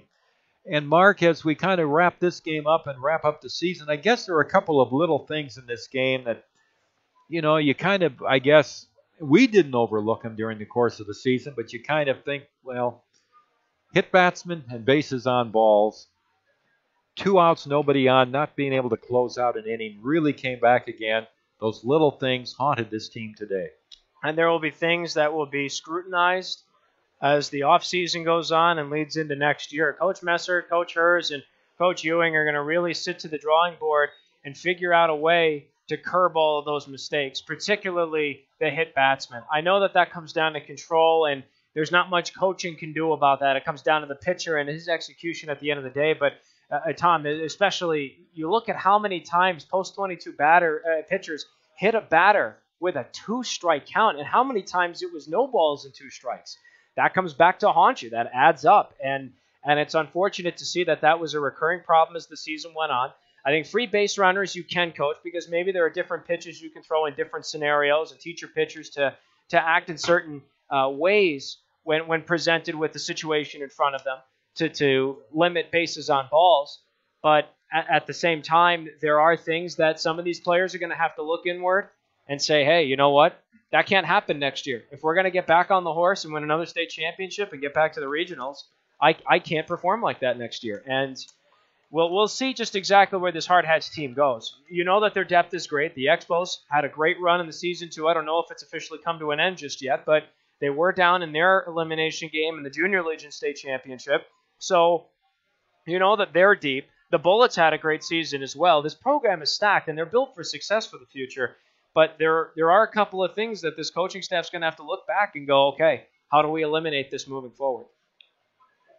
I'm looking for the Expo score, and it's not looking good. In fact, it's over. West beat the Expos 14-4, so the Expo season also ends this afternoon at the Junior State Tournament in Yankton. We want to pay tribute to the seniors graduating out of this post-22 program. Riley McSherry, who will be entering the University of Sioux Falls, majoring in nursing and playing baseball for the Cougars. Zach Solano is off to North Dakota State in Fargo to major in business and play ball for the Bison. Tommy Wall will be heading to Century College in White Bear Lake, Minnesota. He'll be majoring in sports management and playing baseball for the Wood Ducks. Kyle McGuire is headed to the University of Nebraska. He's not going to continue his baseball career, but he's going to head into the profitable profession of civil engineering. Timmy Paris headed to South Dakota State in Brookings to play baseball for the Jackrabbits, and he's going to major in chemistry. Colton Sherbinski, he wants to go into physical therapy. He'll be going to Des Moines Area Community College in Des Moines, Iowa. And Luke Ferdinand is going down to Chadron State, not to play baseball, but Luke is going to play football for the Eagles this fall. Congratulations to those players who end their hard hat careers here this afternoon in this 5-4 loss to Mitchell. And I also want to say it was a pleasure working with those gentlemen, such outstanding individuals that are going to go very far in life, whether they continue baseball and they want to play professionally or whether they go into their respective careers that they're studying for. Well, one of the joys of being able to work for this team, Tom, and cover for this team, as you've known for 40-plus years, is how spectacular these people are off the baseball field. They're outstanding human beings, outstanding individuals, and they have great lives and nothing but success looking up for them in the future. Well, we have Aberdeen, Pierre, and Mitchell left. Aberdeen hasn't won a state tournament since 2008. They're the most recent. Mitchell hasn't won a state tournament since 1999. And I bet the sentimental favorite among fans in Rapid is probably going to be Pierre, no doubt, who haven't won since 1968 was their last state championship. So those three teams will remain in contention. But as we said, Aberdeen and Pierre coming up here in about a half hour, and Aberdeen must win to stay in the tournament.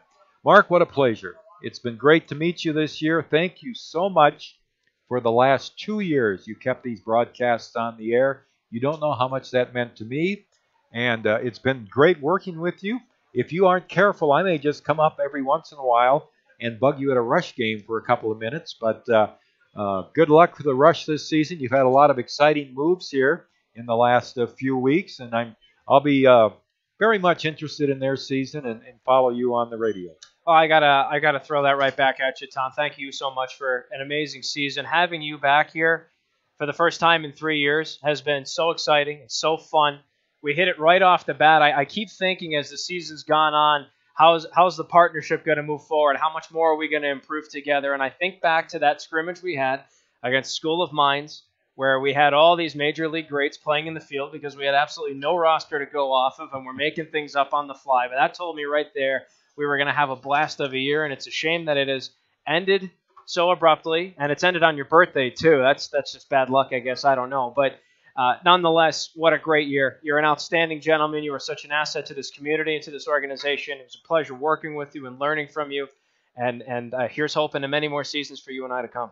Thank you, Mark. Me too. I really hope that I had such a fun summer. It took me a few weeks to get back into the swing of things, but I certainly enjoyed it. We want to thank one other special guy here off to our right who handled our directing Hardhat-TV, all season. That's Destin Human. Destin, would you put on Mark's headset here for just a moment? Because people never get to see you, of course. You're behind the camera, but Destin, talk about yourself. You're from? I'm from Spearfish, South Dakota, born and raised. And you're attending? Black Hills State University. I wasn't feeling like leaving home after high school, so. And talk about what you're majoring in. I'm majoring in integrated media, and that's a mass communication major. And for those who don't know, it kind of just mixes and matches all the mass comm majors in one. So everything from public relations to video work. Give us one word that would describe what you think of Mark and I. Like each? Because I've got Mark with banana. Okay, so okay. Well, I know I'm Big Daddy, so I guess we can... that's 2 words. Okay. Give me 2 words. Okay. And I've got something for you. Okay. Big banana. Big banana. So we have big banana and little banana. Is that right? Yes. Destin, thank you, really. You Yes. did a great job. You got to be part of the team next year again. I hope you know that. Yeah. Okay. Well, we'll look forward to that. Mark, thank you very much, and I'll say it for one final time. Those 3 words that we've closed off all of our broadcasts with this season. Good night, Mark. Good night, Tom. We will see you next year for the 2018 Post-22 Hard Hats. Folks, it was an absolute blast once again broadcasting on ESPN Radio Rapid City, 1340 AM, 105.7 FM. We can't thank Chris Halgo, Ian Rambo, and Phil Amundsen enough for all of the partnership that we've had this year, and as well as Destin for Hardhats-TV. It's been an absolute blast. One last time for my partner, the longtime voice of the Hard Hats, Tom Rudabush, and our director of Hardhats-TV, Destin Human. This is Mark Benetti saying so long, good night, and we'll see you next season.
Camping World is here to help you connect to adventure and explore the outdoors with friends and family, offering new and pre-owned RVs to fit every budget and thousands of parts and accessories for any need. Camping World has it all. With over 125 supercenters nationwide, you're never far from America's #1 RV dealer. No matter where your adventures take you, whether you need an RV, parts, or service, Camping World is here to help you every step of the way. Visit Camping World in Rapid City or shop campingworld.com today.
The fun never ends at the Lodge at Deadwood Gaming Resort. Satisfy your cravings anytime, day or night at Augie's Sports Bar, serving juicy certified Angus beef burgers 24 hours a day. You can always find a game with card tables open 24 hours and high-limit wagers up to $1,000. Choose from hundreds of the most popular slot games available, with new games arriving every month. We're always ready for fun and excitement at the Lodge at Deadwood, the locals' choice for 24-hour dining and gaming.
If you're looking for a modular home of the highest quality, you want a Lichty home. Check out our impressive selection of Lichty homes at lichtyhomes.com. This is usually the part where our web address is displayed out on screen so you can spell it. But this is radio, so okay. It's LIECHTY homes.com.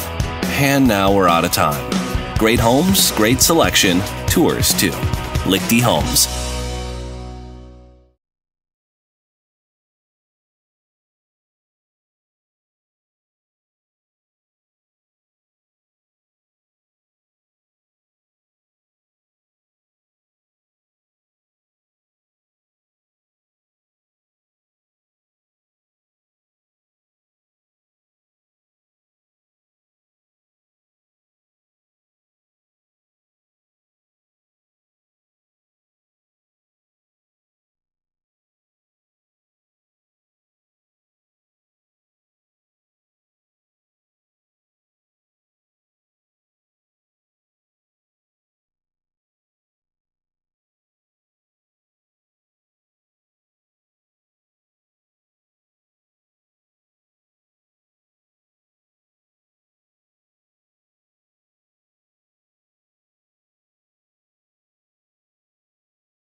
When you're done with fads.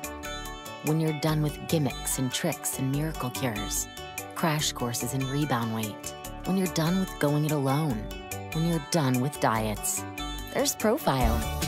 Backed by one of the nation's largest health systems, Profile by Sanford is a personalized plan designed to improve the way you eat and live. When you're ready to get real results with Profile.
Camping World is here to help you connect to adventure and explore the outdoors with friends and family, offering new and pre-owned RVs to fit every budget and thousands of parts and accessories for any need. Camping World has it all. With over 125 supercenters nationwide, you're never far from America's #1 RV dealer. No matter where your adventures take you, whether you need an RV, parts, or service, Camping World is here to help you every step of the way. Visit Camping World in Rapid City or shop campingworld.com today.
The fun never ends at the Lodge at Deadwood Gaming Resort. Satisfy your cravings anytime, day or night at Augie's Sports Bar, serving juicy certified Angus beef burgers 24 hours a day. You can always find a game with card tables open 24 hours and high-limit wagers up to $1,000. Choose from hundreds of the most popular slot games available, with new games arriving every month. We're always ready for fun and excitement at the Lodge at Deadwood, the locals' choice for 24-hour dining and gaming.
When you're done with fads. When you're done with gimmicks and tricks and miracle cures. Crash courses in rebound weight. When you're done with going it alone. When you're done with diets. There's Profile. Backed by one of the nation's largest health systems. Profile by Sanford is a personalized plan designed to improve the way you eat and live. When you're ready to get real results with Profile.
Camping World is here to help you connect to adventure and explore the outdoors with friends and family, offering new and pre-owned RVs to fit every budget and thousands of parts and accessories for any need. Camping World has it all. With over 125 supercenters nationwide, you're never far from America's #1 RV dealer. No matter where your adventures take you, whether you need an RV, parts, or service, Camping World is here to help you every step of the way. Visit Camping World in Rapid City or shop campingworld.com today.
Fun never ends at the Lodge at Deadwood Gaming Resort. Satisfy your cravings anytime, day or night at Augie's Sports Bar, serving juicy certified Angus beef burgers 24 hours a day. You can always find a game with card tables open 24 hours and high-limit wagers up to $1,000. Choose from hundreds of the most popular slot games available, with new games arriving every month. We're always ready for fun and excitement at the Lodge at Deadwood, the locals' choice for 24-hour dining and gaming.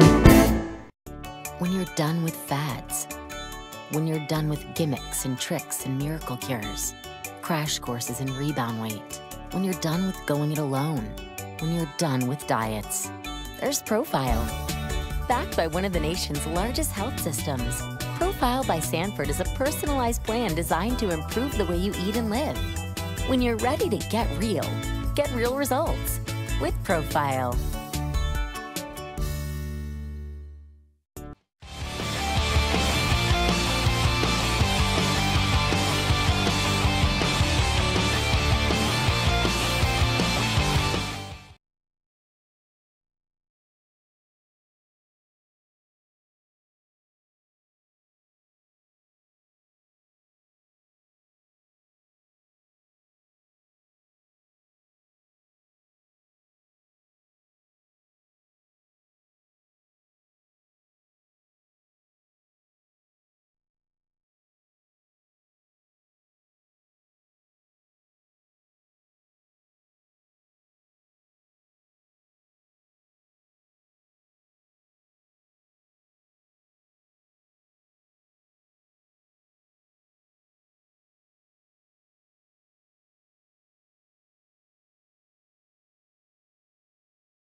Camping World is here to help you connect to adventure and explore the outdoors with friends and family, offering new and pre-owned RVs to fit every budget and thousands of parts and accessories for any need. Camping World has it all. With over 125 supercenters nationwide, you're never far from America's #1 RV dealer. No matter where your adventures take you, whether you need an RV, parts, or service, Camping World is here to help you every step of the way. Visit Camping World in Rapid City or shop campingworld.com today.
If you're looking for a modular home of the highest quality, you want a Lichty home.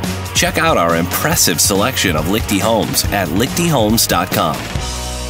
This is usually the part where our web address is displayed out on screen so you can spell it. But this is radio, so okay. It's LIECHTY homes.com. And now we're out of time. Great homes, great selection, tours too. Lichty Homes.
When you're done with fads.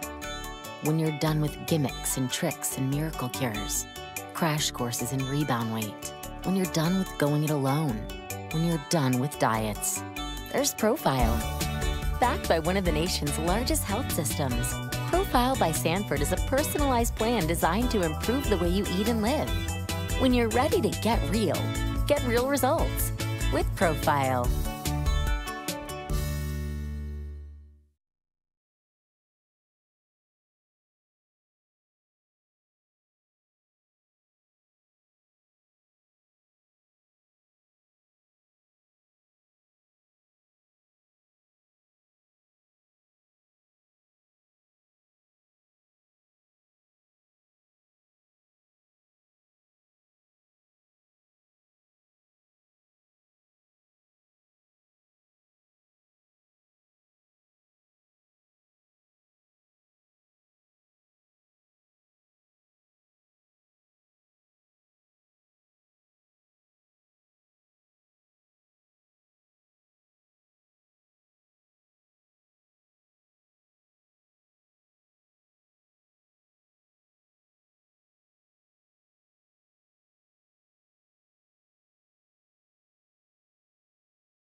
Camping World is here to help you connect to adventure and explore the outdoors with friends and family, offering new and pre-owned RVs to fit every budget and thousands of parts and accessories for any need. Camping World has it all. With over 125 supercenters nationwide, you're never far from America's #1 RV dealer. No matter where your adventures take you, whether you need an RV, parts, or service, Camping World is here to help you every step of the way. Visit Camping World in Rapid City or shop campingworld.com today.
The fun never ends at the Lodge at Deadwood Gaming Resort. Satisfy your cravings anytime, day or night at Augie's Sports Bar, serving juicy certified Angus beef burgers 24 hours a day.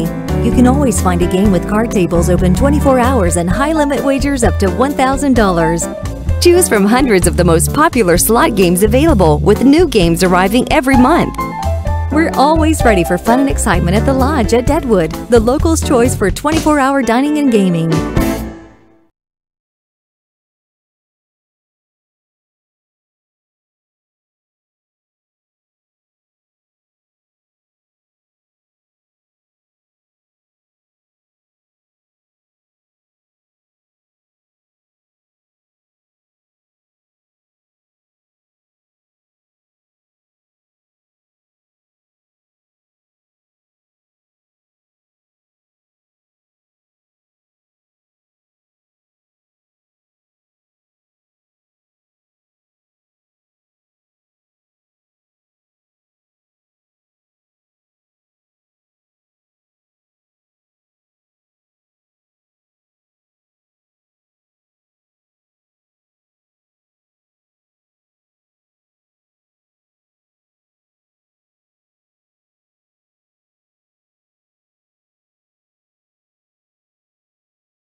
When you're done with fads. When you're done with gimmicks and tricks and miracle cures. Crash courses in rebound weight. When you're done with going it alone. When you're done with diets. There's Profile. Backed by one of the nation's largest health systems. Profile by Sanford is a personalized plan designed to improve the way you eat and live. When you're ready to get real results with Profile.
If you're looking for a modular home of the highest quality, you want a Lichty home. Check out our impressive selection of Lichty homes at lichtyhomes.com. This is usually the part where our web address is displayed out on screen so you can spell it. But this is radio, so okay. It's LIECHTY homes.com. And now we're out of time. Great homes, great selection, tours too. Lichty Homes.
When you're done with fads, when you're done with gimmicks and tricks and miracle cures, crash courses and rebound weight, when you're done with going it alone, when you're done with diets, there's Profile.